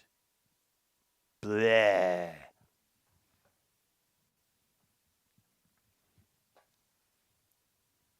Yeah, let's just let the damn thing run down. He's going to call a timeout. And now we have our 3rd and final timeout. We didn't before, but the graphics people tonight this is the Detroit Lions television network. That's what it officially is. But they're using all of like the Fox Sports graphics. So that tells you the level of operation that we're running with here.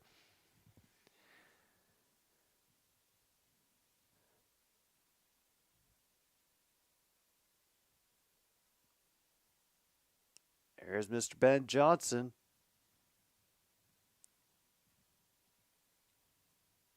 Oh. There's Sudfeld. We're just going to punt it away.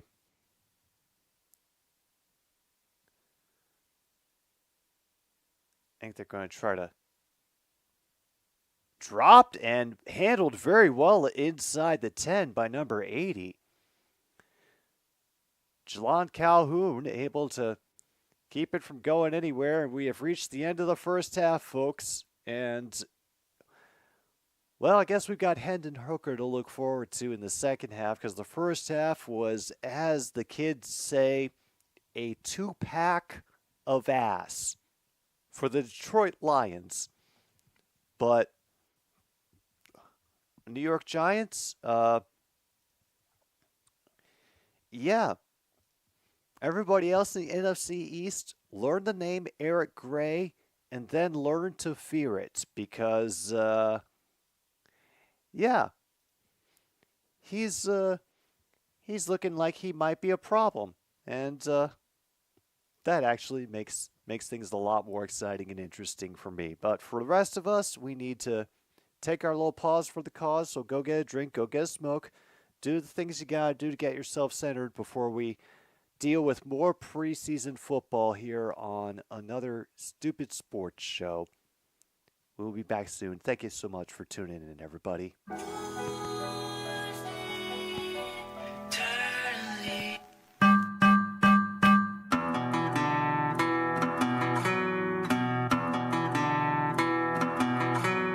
It's getting late. It's getting late. It's getting late, and the funny thing is I'm not tired. It's getting long. It's getting long. It's getting long, and the funny thing is on fire. I'm running out. I'm running off. I'm running off the track, splitting in two. You made me wait. You made me wait. You made me wait. Back me into blue.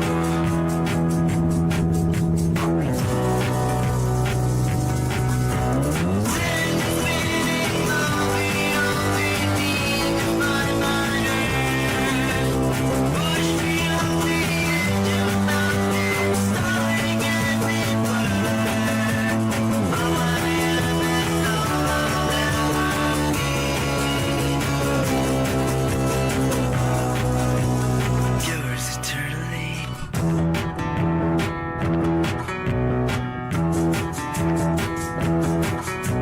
It's all the same.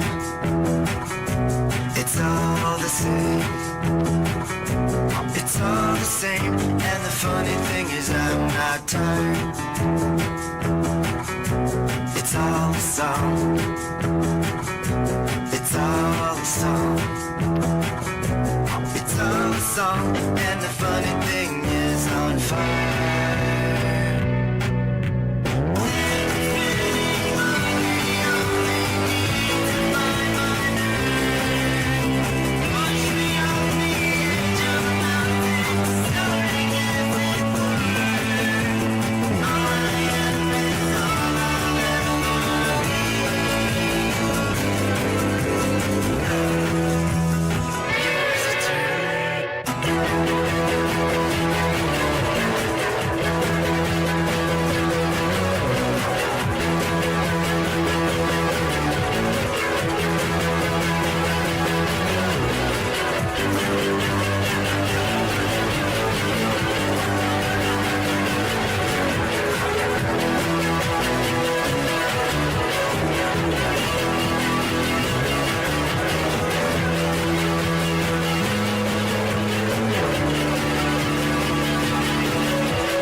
Yours eternally. I'm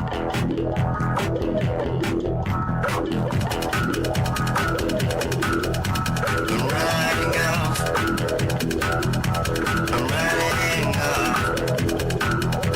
I'm riding off the track, splitting in two. You made me wait. You made me wait. You made me wait. Back me into blue.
Oh, we are back again. Hendon Hooker is in, and he is having to outrun some pursuers, taking a corner, diving forward for a first down. Third quarter has begun again, if you couldn't tell, here on another stupid sports show.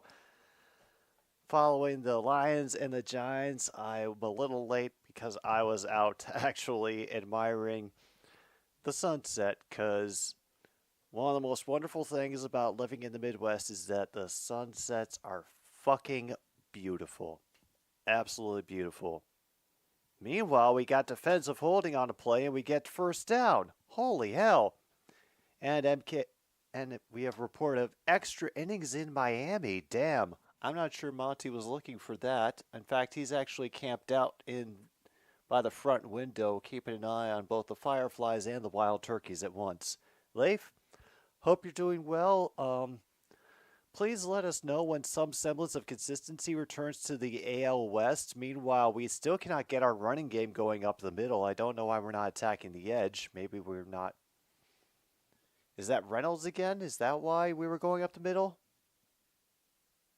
I suppose. It would probably also help if I actually had the volume up. Alright, there we go.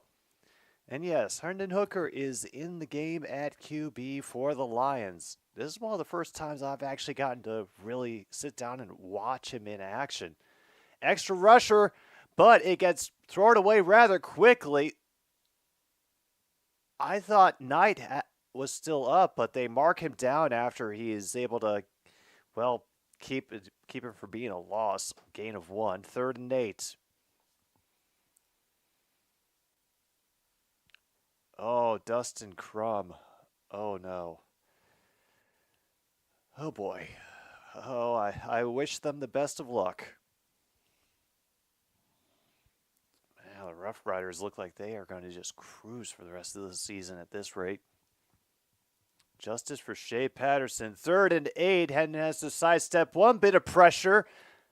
Is able to run for 6 up the middle, but...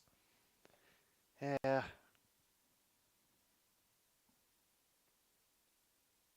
Are we really going to go for it on 4th down again? I don't think we can count on another interception fumble. There's only so much tomfoolery that the game of football will tolerate at once. And, of course, yeah, we're going for it on 4th down. All right. We are 0 for 2 on 4th downs so far. No, he's just trying to draw them.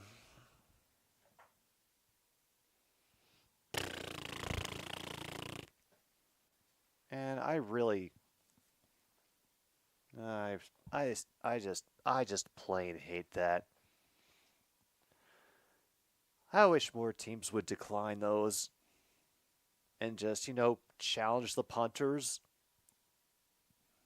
But I'm weird.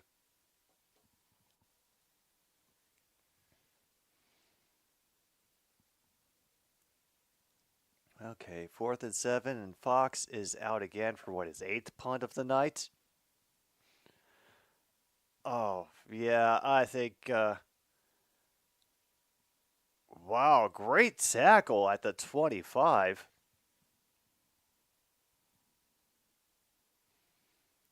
So it'll be a decent start for the Giants. I'm assuming Eric Gray is going to be in again at some point. Talon versus Crochet. I gotta admit, MKI... Let's see, what time is that tomorrow? Because the prospect of tuning in just to see what Crochet looks like on a team that is very definitively beyond tank. This is lower than doldrums at this point. It's just numbness, I think, as a member of the Chicago White Sox. That's the only adjective that comes to mind.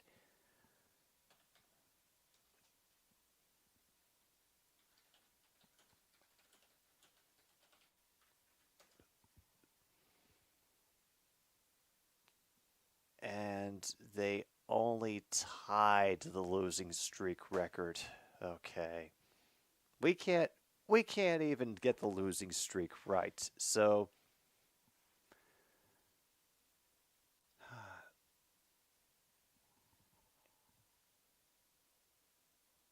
yeah, ties the mark of the Baltimore Orioles, who had started their season 0-21. Holy hell.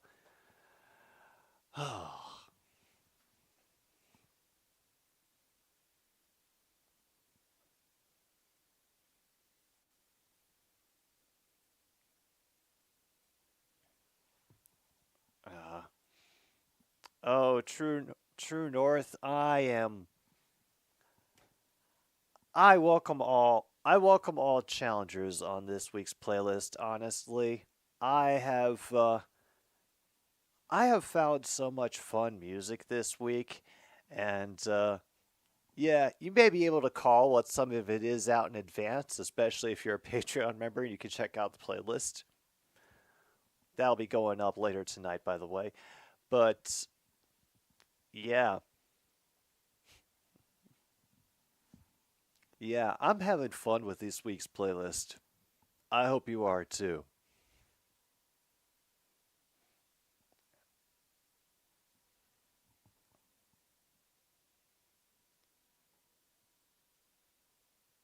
Man.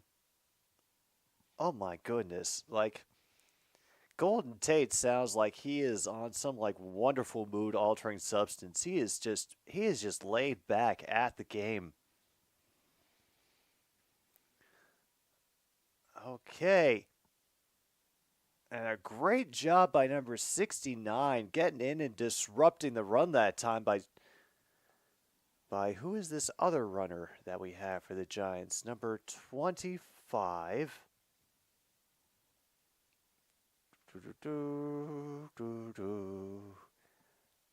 Alex. Wait. I might have the wrong number. Sorry. 25 down. Oh, Dante Miller. Okay. Meanwhile, great effort by Pat O'Connor to get around and make that tackle to tighten things up. Another delayed handoff. This time, quickly off the assignment is number 98 for the Lions, or somebody else. That's 99. Broderick Martin again. Okay. All right, DeVito moving back into the gun on 3rd and 3. They've overloaded the far side of the field with receivers, and he's going to run for it. He has the room. He will get the sticks. He slides, and they're going to mark him half a yard shy. This seems doable. He began the slide too early, and it's 4th down. Oh, yeah, he did. Oh, damn.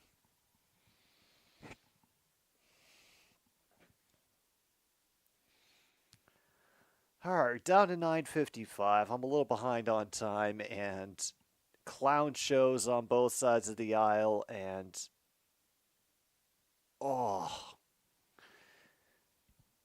one of our players is down.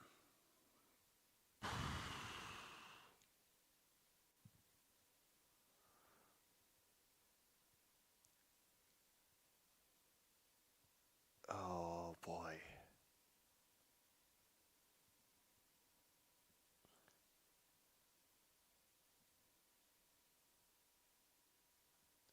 Okay, that is listed as number 61, David Bada.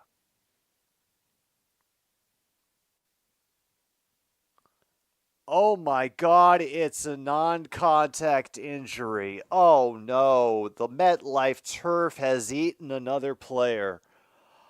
Oh no.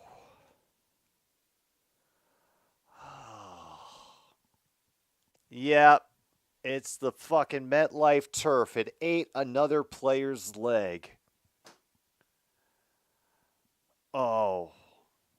I am going to be so glad when if whatever is wrong with that field gets fixed, and it'll be a relief for the entire league.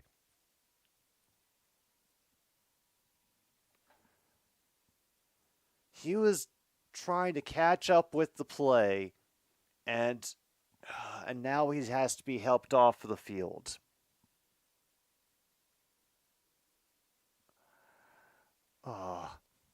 One of our players, Logan, got eaten by the turf monster at MetLife.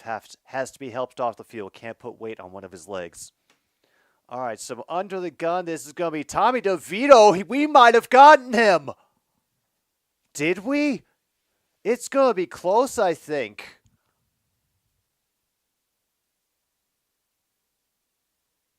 First down. Damn.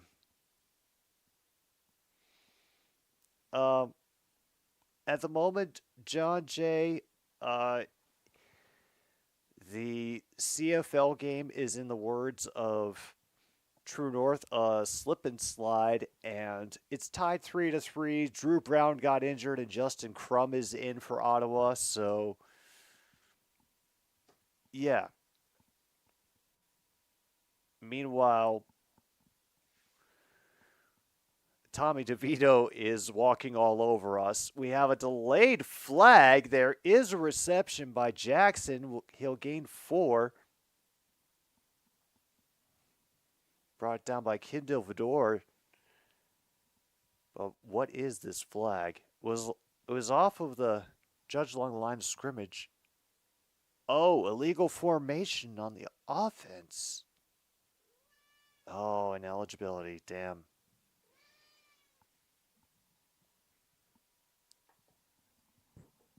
Oh, you have opinions about this game, Angie? Yes, she does. Okay.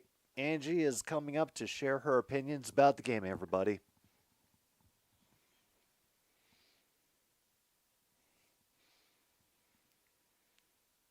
All right, meanwhile, we're at 1st and 15 for the Giants. They are at their own 34-yard line.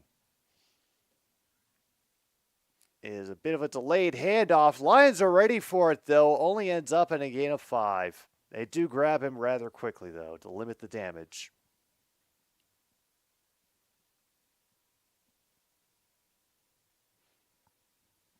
There's Dante Miller.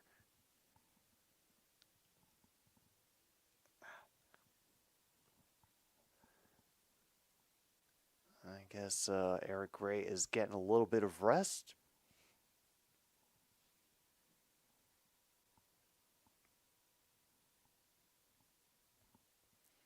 Second and 9, another delayed handoff, and once again, the Lions aren't letting him go anywhere. Dante Miller stopped for about a gain of 1, got twisted up pretty good on the tackle. I'm glad he was able to get up from that. Credit going to Okwu for the tackle. Just as quickly, we are set up for 3rd and 8. DeVito in the gun. Is able to get the pass off, and a great open field tackle by number 29 for the Lions. That is Kindle Vildor. Oh, gets them 4th and 2. Oh.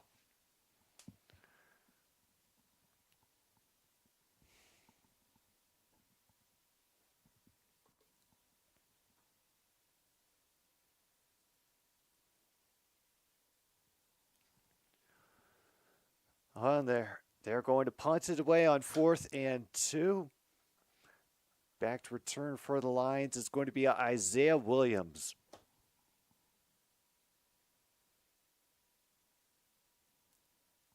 Uncontested punt. Lofted toward the far side of the field. Wave for a fair catch. It'll be at the 9-yard line. Uh-oh. And people getting chippy. Oh, boy. Who was that, number 95?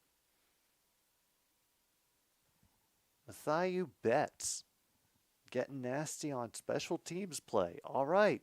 Sure. What the hell? Why not? Yeah, we are We are in the opening week of the preseason. No starters, but we have had the tragedy of Nate Sudfeld, so now we're hoping for some light comedy and maybe a life lesson or two from Hendon Hooker.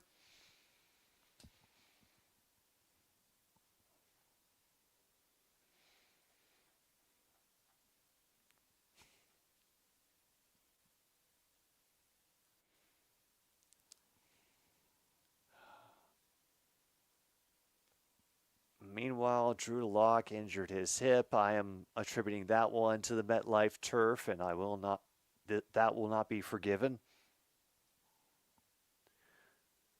So, hey, at least Tommy DeVito gets more playing time, and, you know, the local favorite gets to bask in the glory.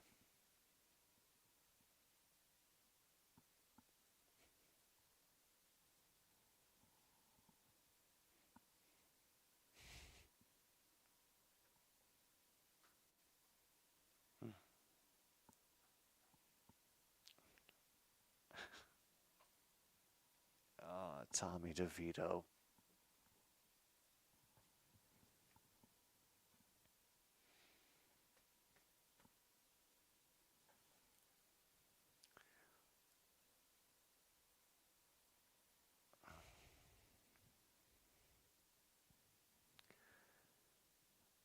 Meanwhile, we've made it to the bottom of the sixth, and the Cardinals are hanging on to the 4-2 lead.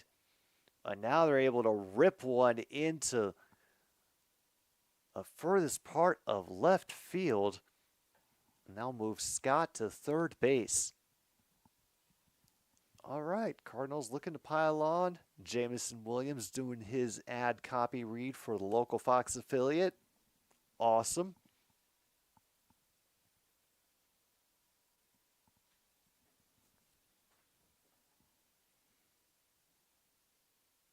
And woof. 8-3, top of the 10th. Cincinnati's still at bat. Perfect. All right, Hooker under center. Bringing in his help. He has to wait. And it's a little far away from his intended target, who's looking for a flag. Will not get it, Maurice Alexander. I'm not sure. Who to be worried about for that one?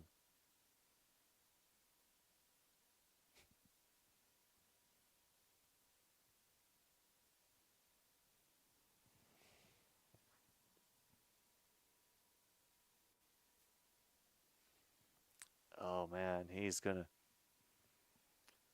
I expect him to be hyping people on the sidelines for the whole game. Meanwhile, good comeback to the pass for Williams. Be a gain of 5, I think. 3rd and 5.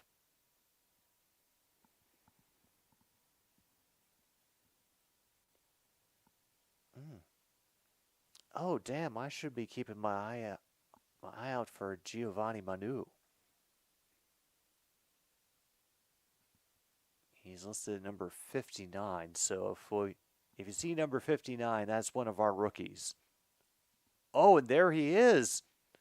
Getting in the work and making more time for Hooker to connect on that pass. For Lions, first down to Isaiah Williams.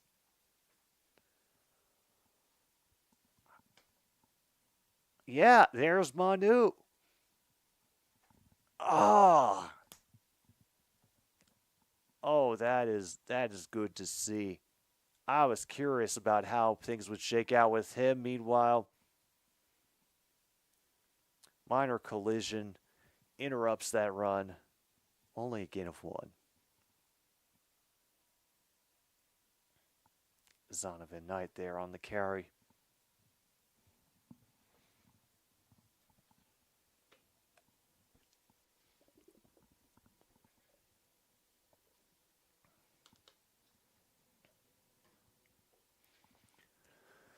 All right, 2nd and 8 now. Hooker with plenty of time, and the bullet is a little bit off target. Looking for Alexander there over the middle, covered well. So now 3rd and 8 for the Lions.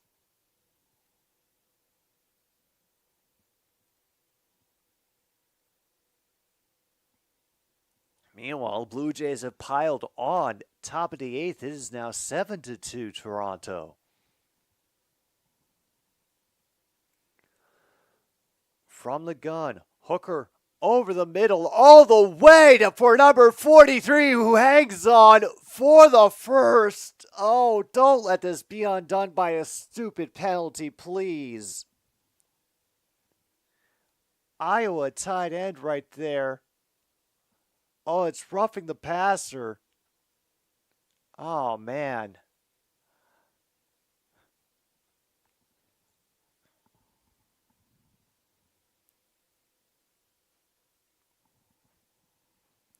All right, let's see how this would...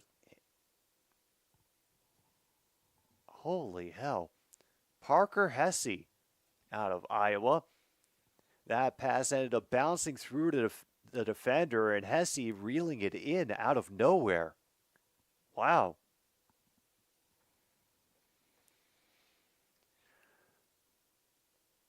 Got a fake from Hooker, then back out to number 12, to Zonovan Knight, who makes one dude miss, gets a gain of 8. Ooh. Oh, they're going to give him 9? Wow.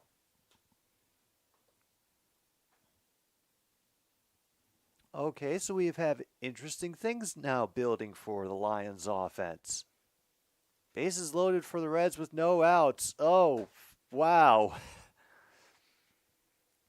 No mercy rule yet, huh? Single back, and that's going to be Zonovan Knight for the first down.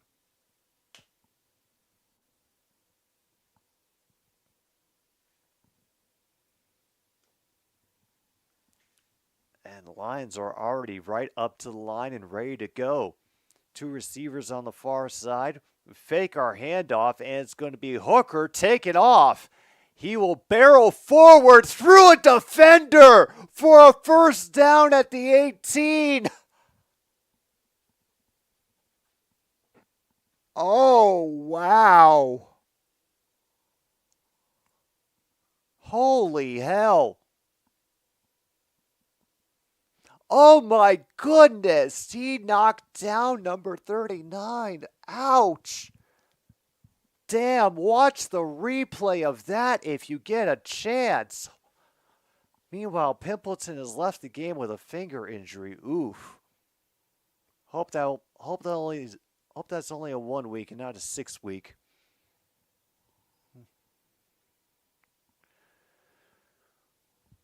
Whew.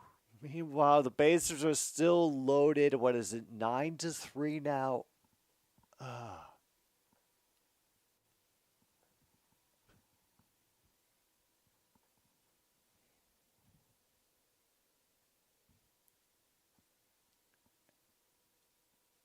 Like, this is so weird. We're still down friggin' 14-3, but... like, the entire tenor of the game has changed.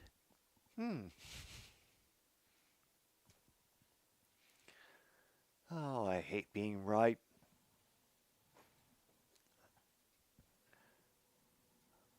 All right.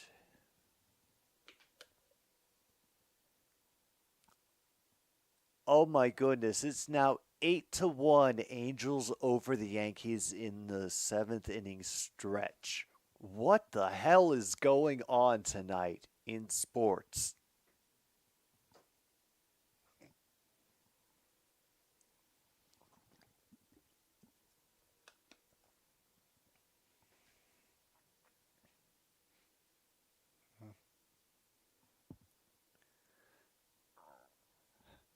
All right, let's take a look at this. Who is the Yankee pitcher that is getting dinged for everything? Nestor Cortez Jr.? Wow. Oof. And it's now 10-3 on a sacrifice fly.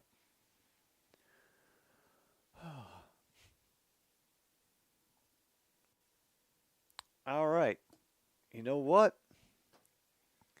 Thank goodness for the Cincinnati Reds taking the edge off what otherwise could have been a very depressing night for a Detroit Lions fan.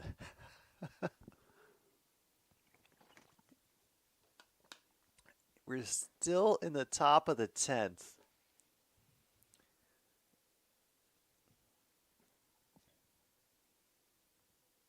All right, just inside the 20 now. Hooker under center, bunched up. And a good initial hit on Knight, but he travels forward for a gain of 3. But woof, the momentum just got eaten on that initial hit at the line.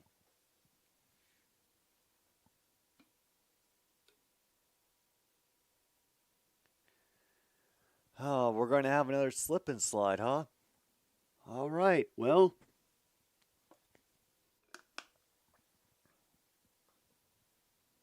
All right, screw it. Doing it anyway.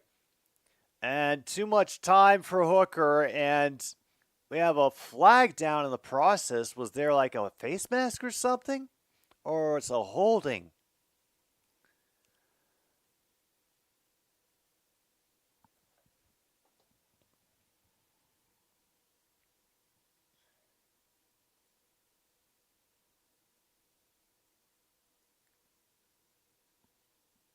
Oh, damn. It was a face mask. Called on number 48. Oh, okay. It was actually number 91, but okay, I understand where the mix-up could have occurred. Oof. Ugh.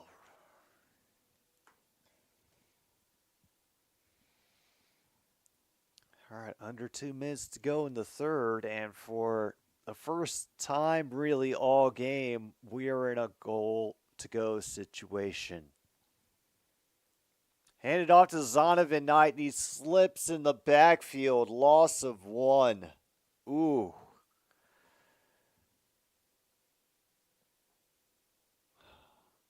Oh, and he knows it. He is pissed. And another field goal gets blocked.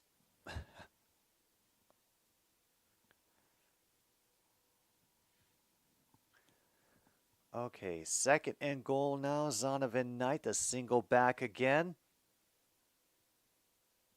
We're already into the mid-10th, thank goodness.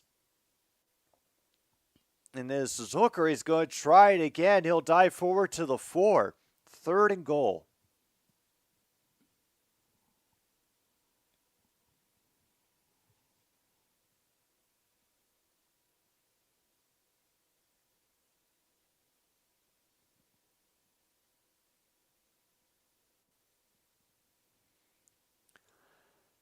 All right. Hope Hendon Hooker doesn't end up trying to take too many of those hits. He's working out of the gun now. Decided to crowd the box to disincentivize the run. And not enough separation for Donovan Peoples-Jones to get on that one. Just out of his reach. Yeah.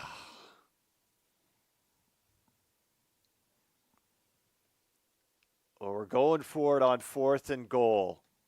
Of course we are. Of fucking course we are. Yep, this is life as a Detroit Lions fan.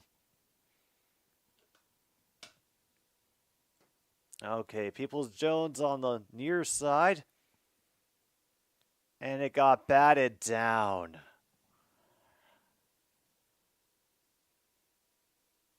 Oof.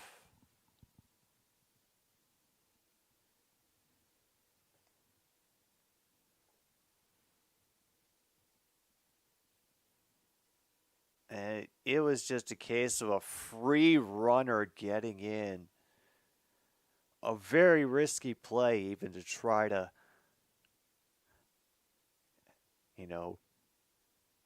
get a pass on with the defender that your receiver is supposed to block coming straight towards you.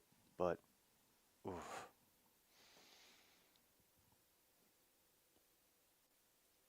Wow, the Rays have taken the lead? What the?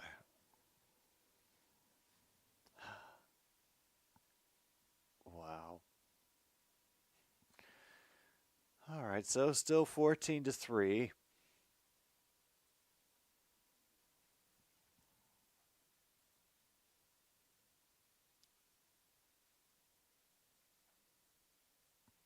It's the bottom of the seventh, and New York Yankees are down 8-1 to the Angels, who are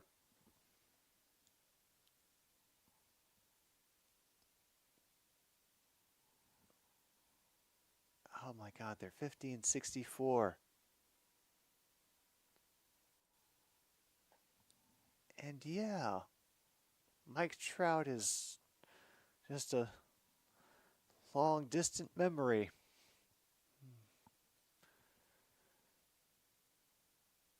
Still 3-3 in the CFL.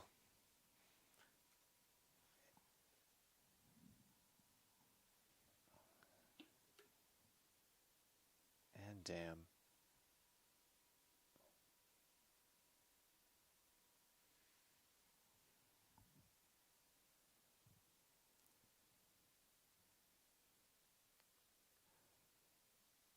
Holy hell. You know what? We were all wondering who was going to take up the mantle of most hateable owner by any team, regardless of rivalry.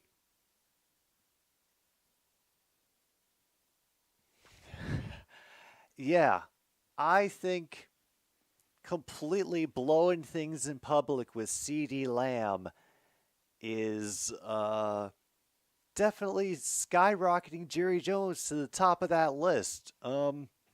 Cowboys fans,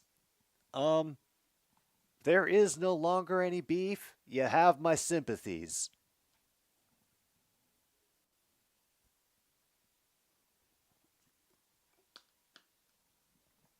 Mm.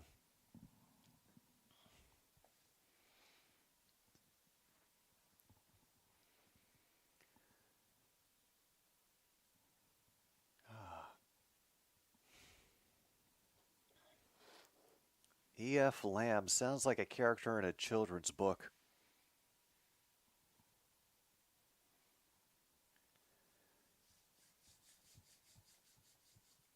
All right. What kind of nonsense do we have waiting for us in the fourth quarter? Who the hell knows at this point?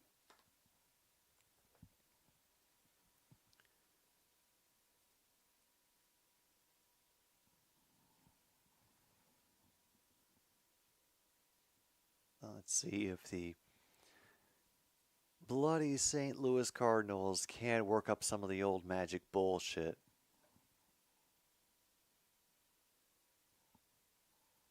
Not immediately when they've got a reliever throwing 96 like that. Okay. Oh, just for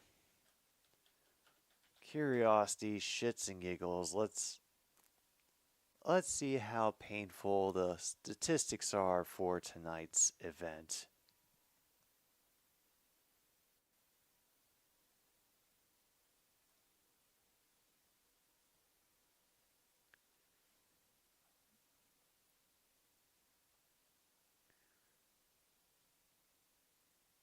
Wow. 169 yards of total offense. Woof. Mm-hmm.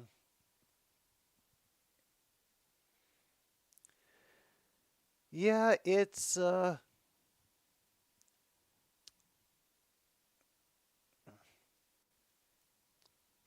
have no doubt that at the very least he would there at least be a little bit less animosity, even if there was a dispute with the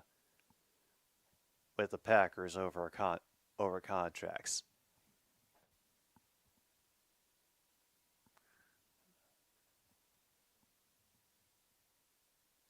All right, back finally. Hendon Hooker, 5 for 9, 36 yards. And well, Sam Laporta still listed as questionable, and the Ottawa Red Blacks have gotten a field goal, 6-3. All right, Tommy DeVito, fulfill your destiny. Decent fake at first, but very quickly the defense pounces once again on Dante Miller. About a gain of 3 or 4.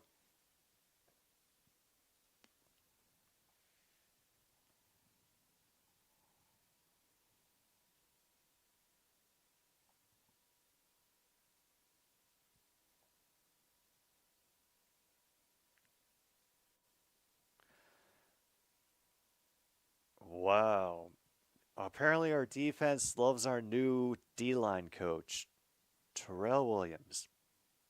Meanwhile, that is a big run for a first down, as there's a big hole opened up in our defensive line.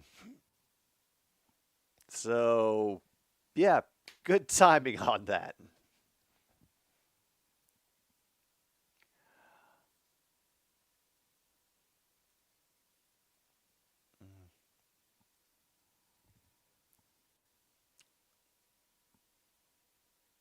Yeah, it's definitely not worth the risk or the decoration.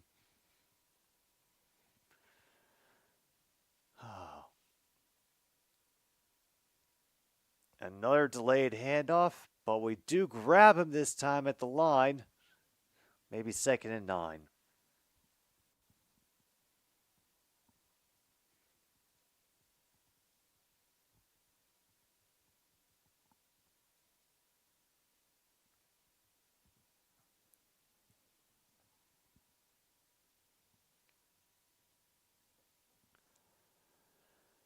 All right, now 2nd and 9.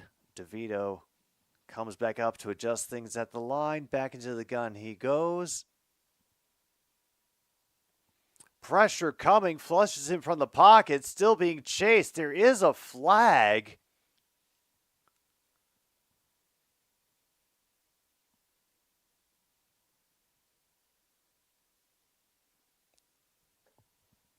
Oh, damn, holding on the Giants.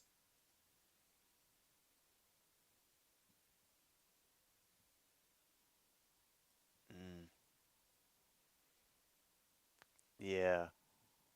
Like, if it starts turning non-standard colors, you know, definitely worth getting that looked at. So at a certain point, we figure out there are standard colors that our body turns when it gets injured, and then the non-standard ones are the ones we have to worry about.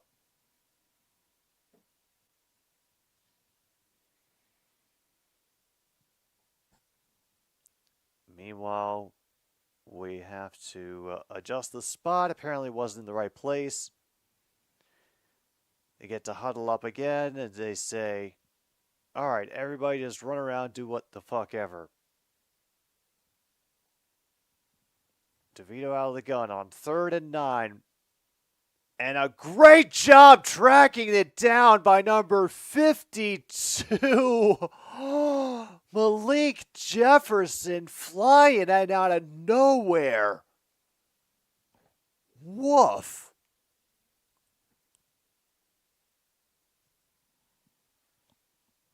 All right.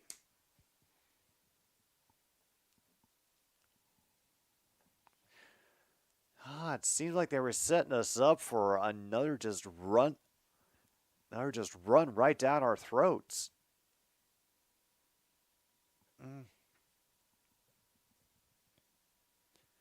Someday, Logan. Someday. And they're just going to let this roll down to the 9.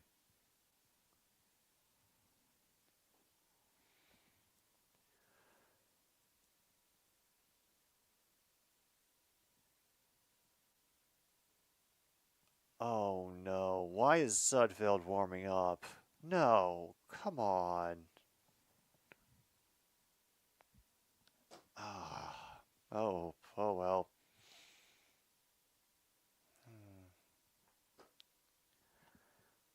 Well, I hate to think what sort of life lesson we got from only having Hendon Hooker for a quarter and a half.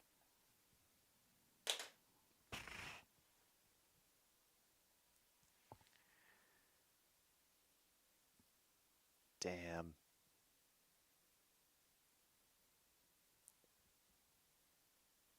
Well, Hendon Hooker's not much better. 7 for 15, 49 yards. Yeah, that's 40 yards and the interception.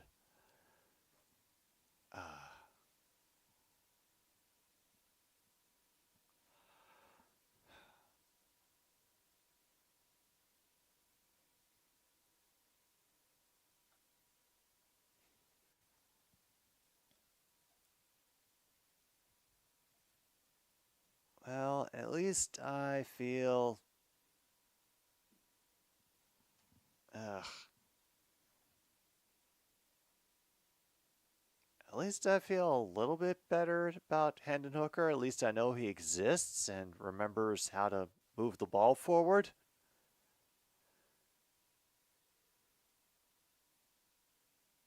Oh no. Did we do it? True North, did we get ourselves a rouge?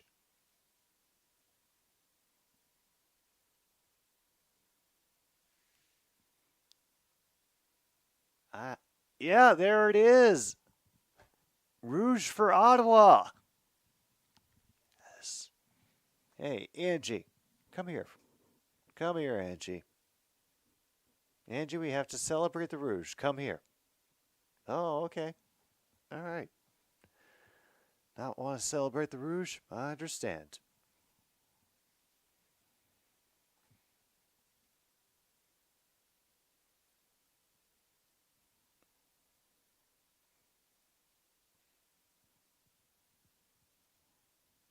Absolutely, Logan. For Skyrim.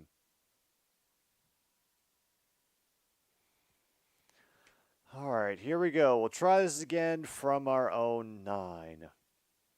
Hooker under center, and great penetration by the defensive players of the Giants. Loss of at least 2.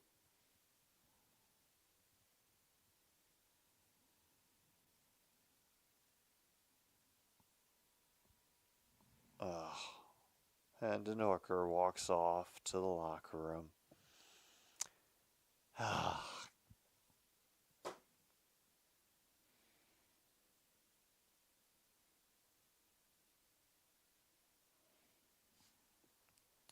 All right. All right, Sudfeld has time. It gets underneath to Williams, but he will get... All right, within 6. That's not too bad. Better than it would have been.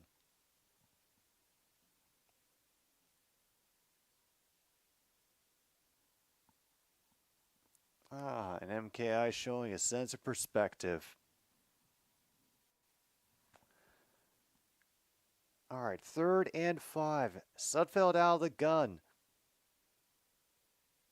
Get our receiver moved in a little bit. Pressure coming off the edge, and he doesn't feel it. Dragged down for a sack inside the 7. Ow.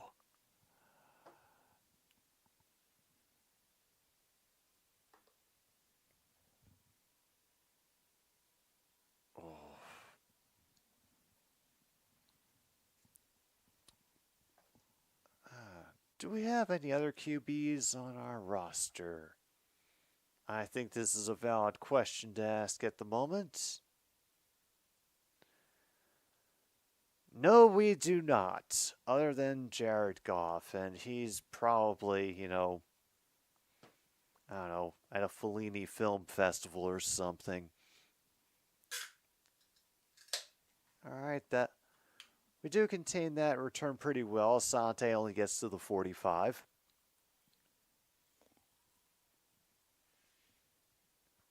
Officially at 9:56 to go until this experience is done.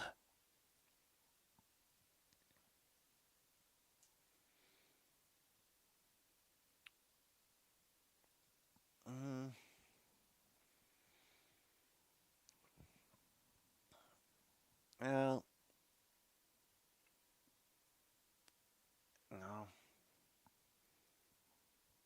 Well,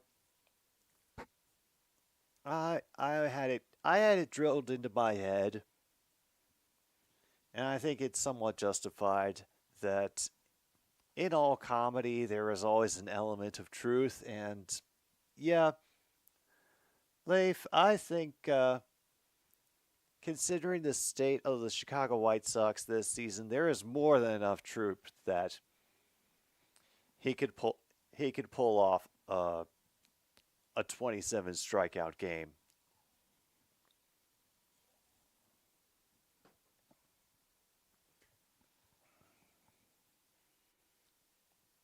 Meanwhile, we have a great effort by the second baseman to rein in a bloop single to end the top of the eighth, and the Cardinals have another opportunity to get their lead back. Yeah, I think this is a good time. Hang on, everybody.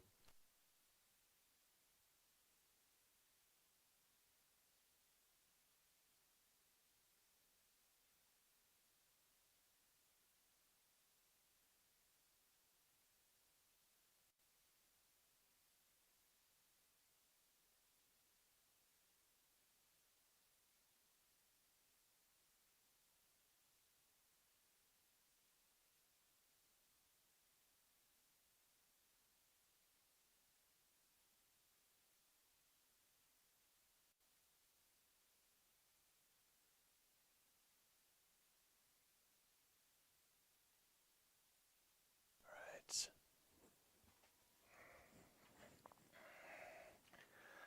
I know you don't want to be here right now, Monty, but I promise you the Vikings are doing awesome right now. They are doing the best out of any team that is playing at this exact moment.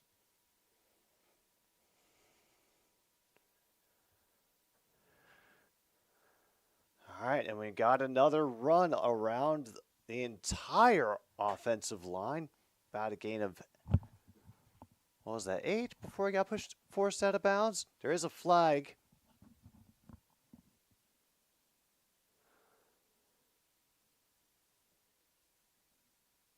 A lot of holding. We accept one of them.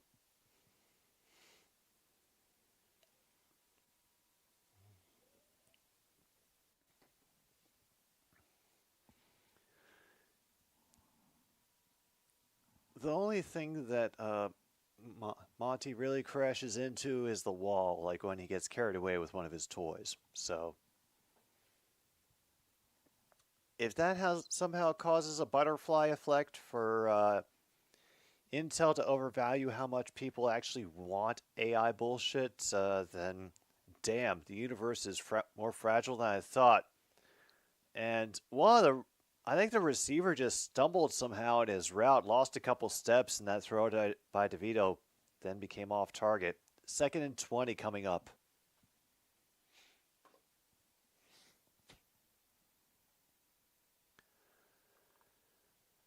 Yankees, Astros, Giants, and Tigers. Now those could make some entertaining losses for the quest to 100.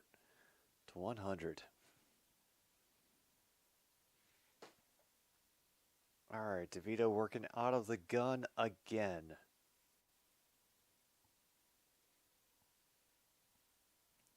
Now another big bomb and is off target again. Was looking for John Giles. It's still kind of messing with me that they are allowing people on different opposite sides of the ball to have the same jersey number.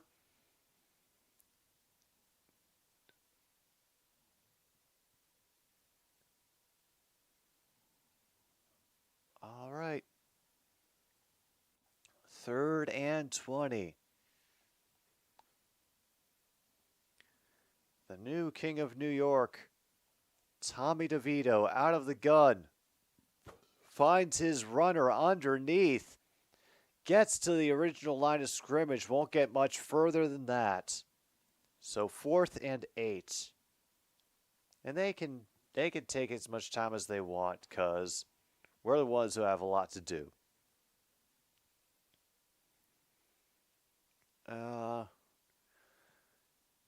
White Sox, only by virtue of the fact, True North, that there are 162 goddamn games in a baseball season, which is entirely too many, but weird shit is going to happen. I mean, tonight is a great example of that.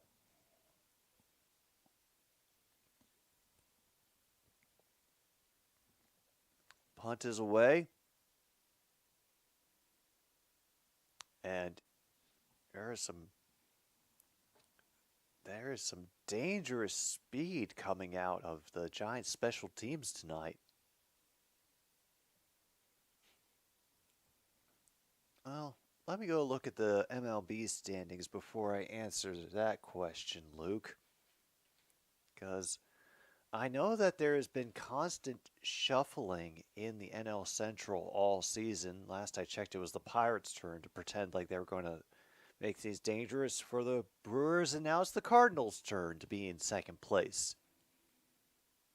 Yeah, so... Oh, yeah. It would give me more than a requisite amount of giggles if the Sox could take one from the Chicago Cubs.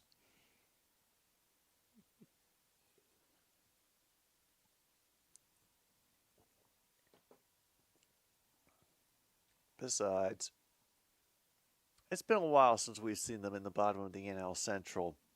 I'm feeling nostalgic. Aren't you?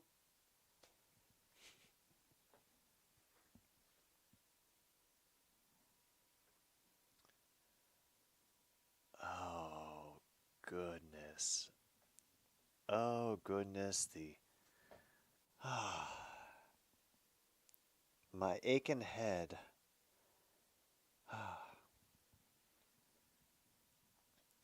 You may be able to tell I don't watch a lot of television. I'm sure the rest of you are all numb to them by now, but... Oof. The glurge is strong. Umps are not our neighbors. They never live in the same neighborhood. I don't know what kind of crap you're trying to pull, He Gets Us campaign, but don't go try to humanize the Rumps when we've seen everything that they've done and gotten wrong over the years. If we have to check a website to see how incorrect the calls are going to be for a game, that's a bad sign. Rant over. Meanwhile, the Rough Riders fail on a 3rd and 1 conversion, and they turn the ball over.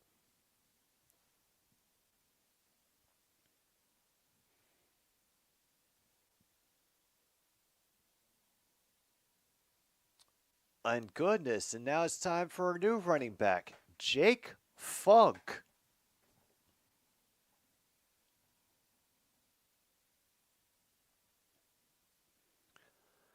Is a faked handoff and a reception. And holy hell, that's Donovan Peoples-Jones through contact, working his feet, and the Lions have some breathing room. Wow.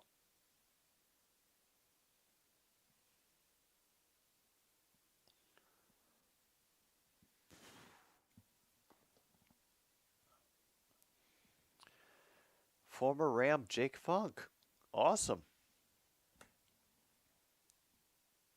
All right, this is Sudfeld as Funk, and he is able to bounce off a few people and eventually down past the 45.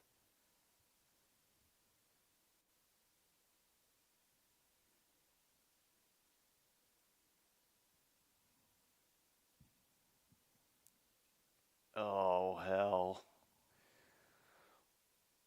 One of our O linemen is down. That is number 76.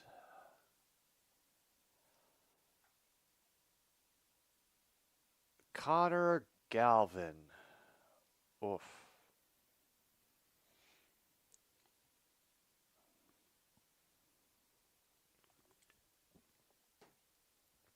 That is a Damn, rookie out of... Essentially, rookie out of Baylor.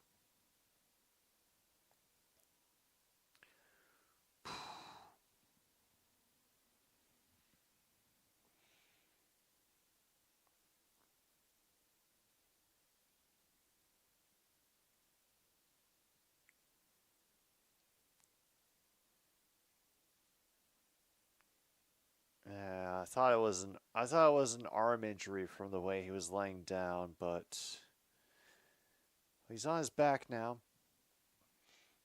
Not sure exactly what changes, but there is Funk out on a knee.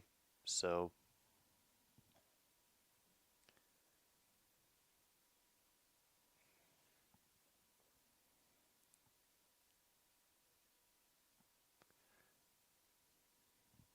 oh God, he got curled up in with somebody flying through, and out comes the cart.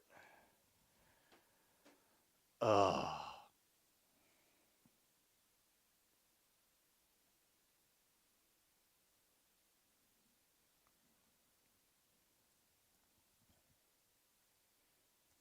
All right, down to 7:49 to go in the fourth. And maybe we can get a touchdown before the game is over. Maybe. Possibly. Perhaps.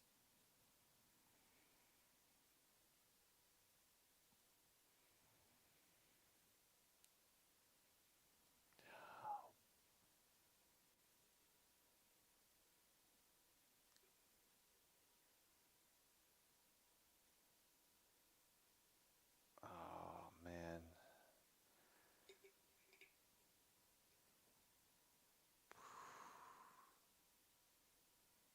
All right, there goes Connor Galvin out on the cart.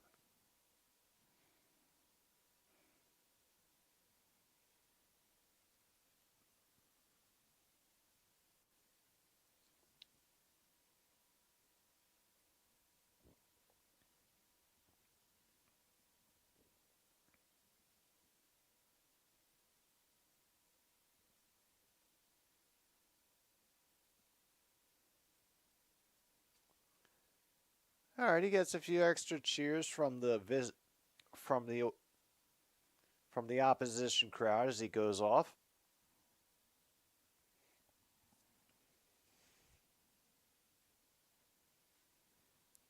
All right, Giovanni Manu is back in.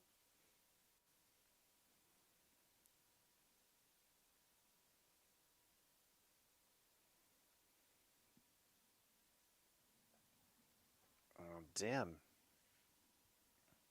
They're just going to use him everywhere, aren't they? And meanwhile, that one just gets batted down. Woof.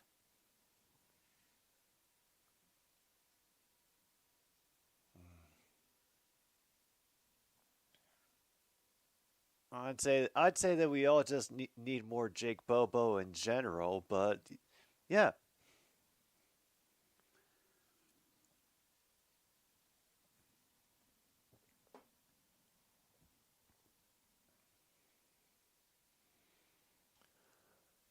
All right. Getting hung up at the 45. Sudfeld has the time and is able to connect. Ends up throwing Alexander down, but he had gained the yardage. And they're giving him across the 50 to the 48. Damn.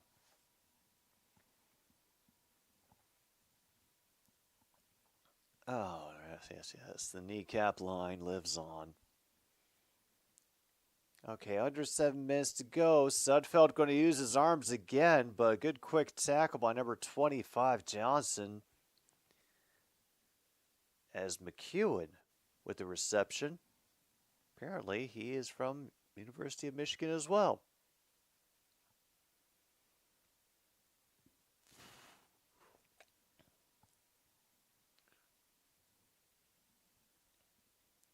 Bringing in Alexander, and yeah, they did not bite on that one.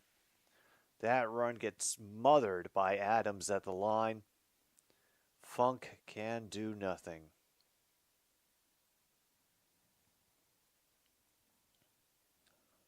So now what do we have on 3rd and 5?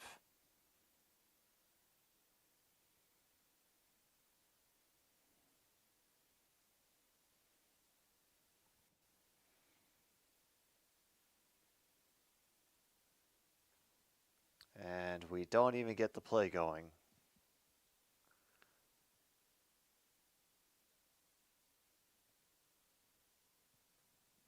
Oh, that's on Manu. Not sure exactly what for, but because it didn't even look like they were close to getting everything set.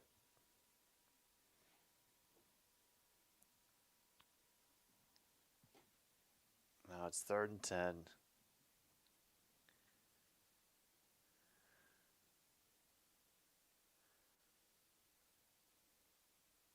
All right, they only rushed 4. He's able to step up in the pocket, make a good move, and that's Isaiah Williams. Did he get the first, however? Oh, crap, they gave him the first. Wow. Able to dump it off underneath, and then is able to lock up one defender with his initial move.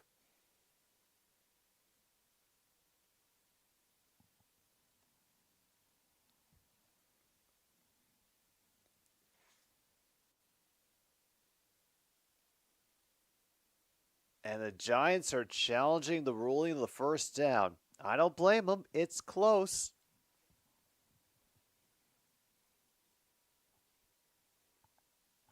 Are they going to try to check on with their chainless first down?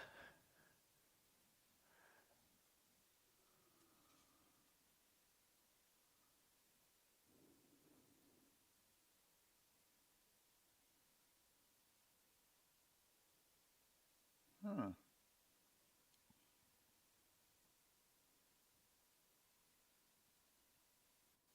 Ah, yeah, I think he might be a little bit shorter. Mm-hmm. Yeah, because by then he'd already stepped out of bounds. So, okay. Or are they going to activate the laser? We might have an activation of the laser. Oh, this could be the most exciting thing to happen all game.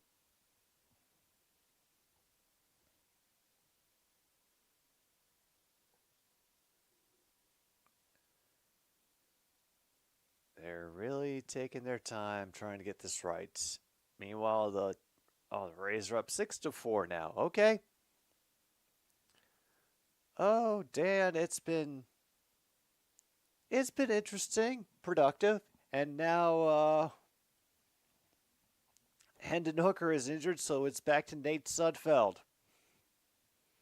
Can you hear the pain? It is real. It is very real.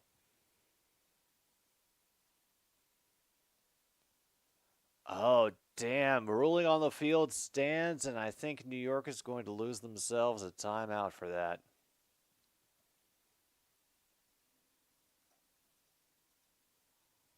Give those back.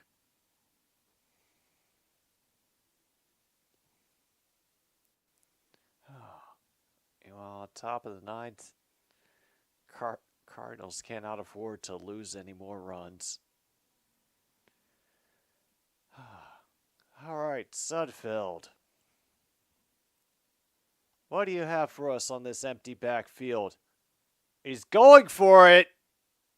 And yeah, I think they're going to get him for interference. Oh, damn. Looking for Calhoun along the sidelines, and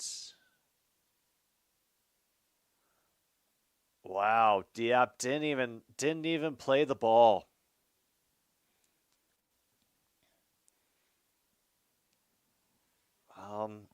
First half was Nate Sudfeld. Hendon Hooker came in the second half. That he was doing all right, and then he left the field, went to the locker room. No real injury reports in the preseason, so other than that, can't tell you more. So we have Sudfeld back in. It's now 1st and goal to go.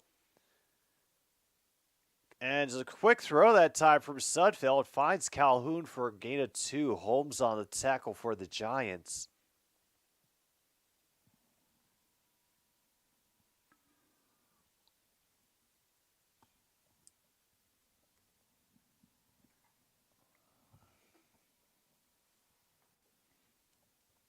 Okay, second and goal, another pretty compact formation. He's looking that direction the whole time, trying to find Calhoun again.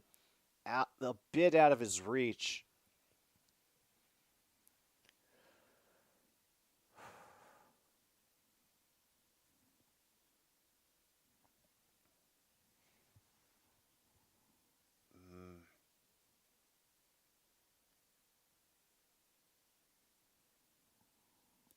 So it's not a serious hip injury. Okay.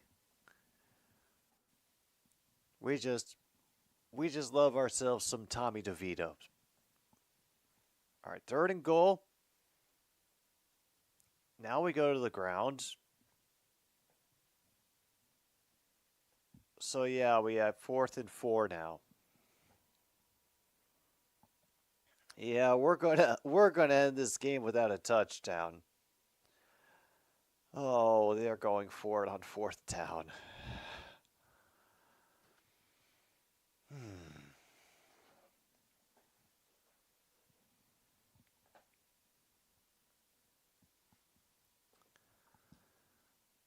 All right, can we make this 0 for 4? From under center, we will have the fake handoff. Pressure is coming, and it gets out of the hands and fallen on it. It's still short. There is a late flag, however.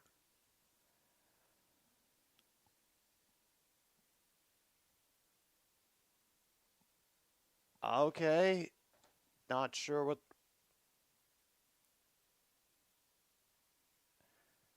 Yeah, first down for the Giants. No foul for illegal touching. In other words, for the offensive lineman touching it. Yeah, that definitely seems like it should have been a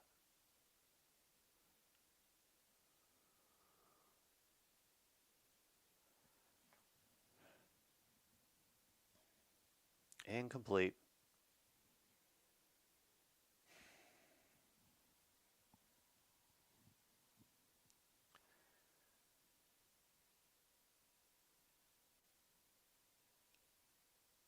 No kidding.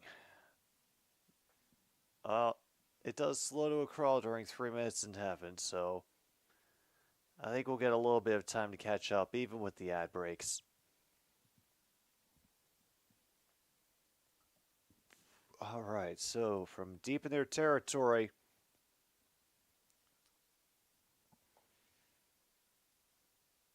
and they are able to give themselves a bit of breathing room. Dante Miller on the carry again.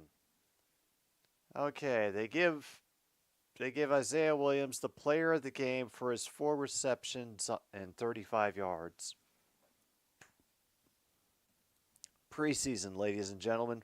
Preseason.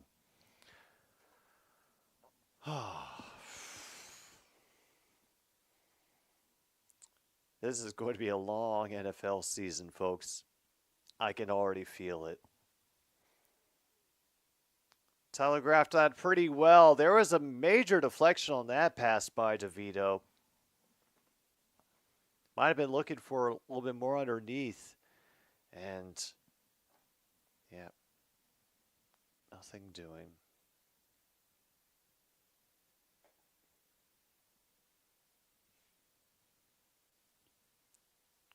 Wait a minute. Our long snapper is in at linebacker? What? Why? Wait, seriously? Wait. Hogan Haddon. Yeah, our long snapper is in at linebacker. And meanwhile, oh no. Don't tell me that he just got a pass interference penalty. Really?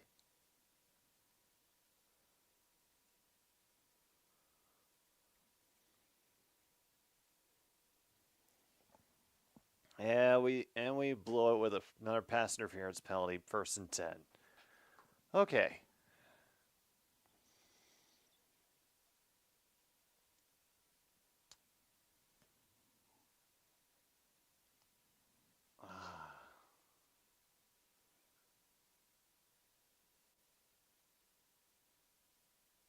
Honestly,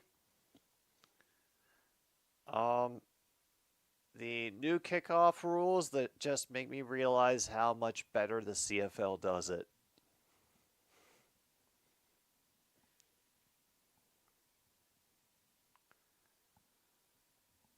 All right, down to 2nd and 7. They're going to be able to grind this out, no problem. No, I think Monty just wants evening snack. I'm pretty sure they both do.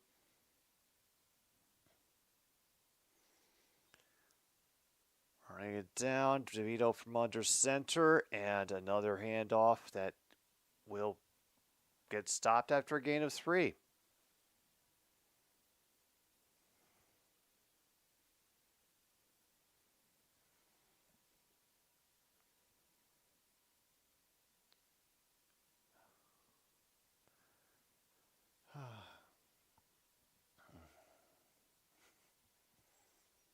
Thank goodness.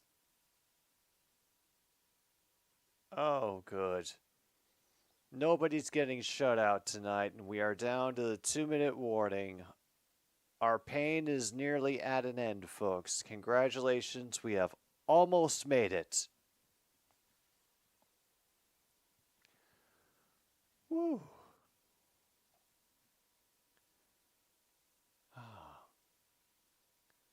Seems like we had to go through so much tonight. Well, actually I did, because checking through this game, I was told all week, oh, it's going to be on Fox in your area. And then I check again today just to make sure, oh, it's going to be on ABC. What? And I go look at ABC's schedule. No, not on my local ABC.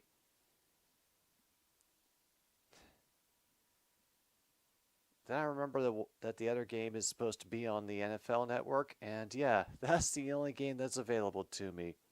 It's like, why are you making this so difficult for the fans? 17-3 is the final in Foxborough. All right, good little morale boost for the new and improved, hopefully, New England Patriots.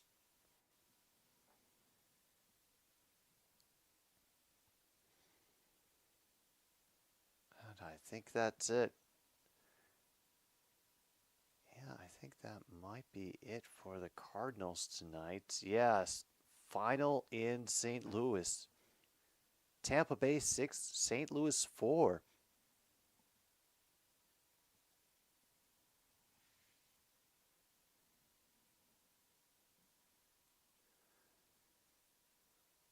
All right, so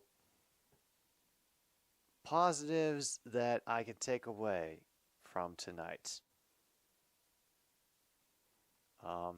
Sione Vaki, I'm glad to see he has legs that work. That makes me happy. I liked seeing what Manu was doing when he was on the field, our offensive draft pick, but yeah, not happy about the penalty. But you know, since when have the Detroit Lions not attracted penalties?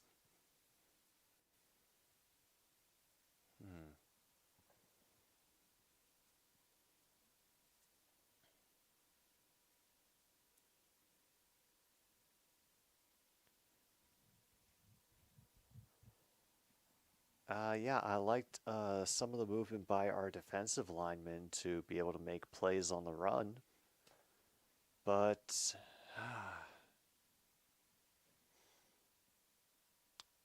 yeah, please don't let our only backup be Nate Sudfeld. That's just going to make the season too damn scary. Yeah, we're at the 2-minute warning. Dante Miller's got the first down. I think it's time to pack it up. Woof. Thoughts on the supposed curse of Bobby Lane? You mean the one that was made up by a columnist for Kicks and has no factual basis in the record? Yeah. There have been, and as I've said before, there were supposed to have been like 3 different curses that the Cubs were operating under. You know?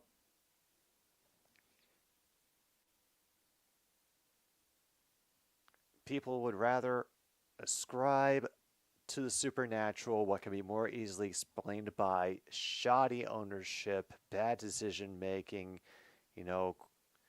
irrational temperaments, short-sighted thinking. Instead, it's gotta be somebody walked on the wrong sidewalk on a Sunday.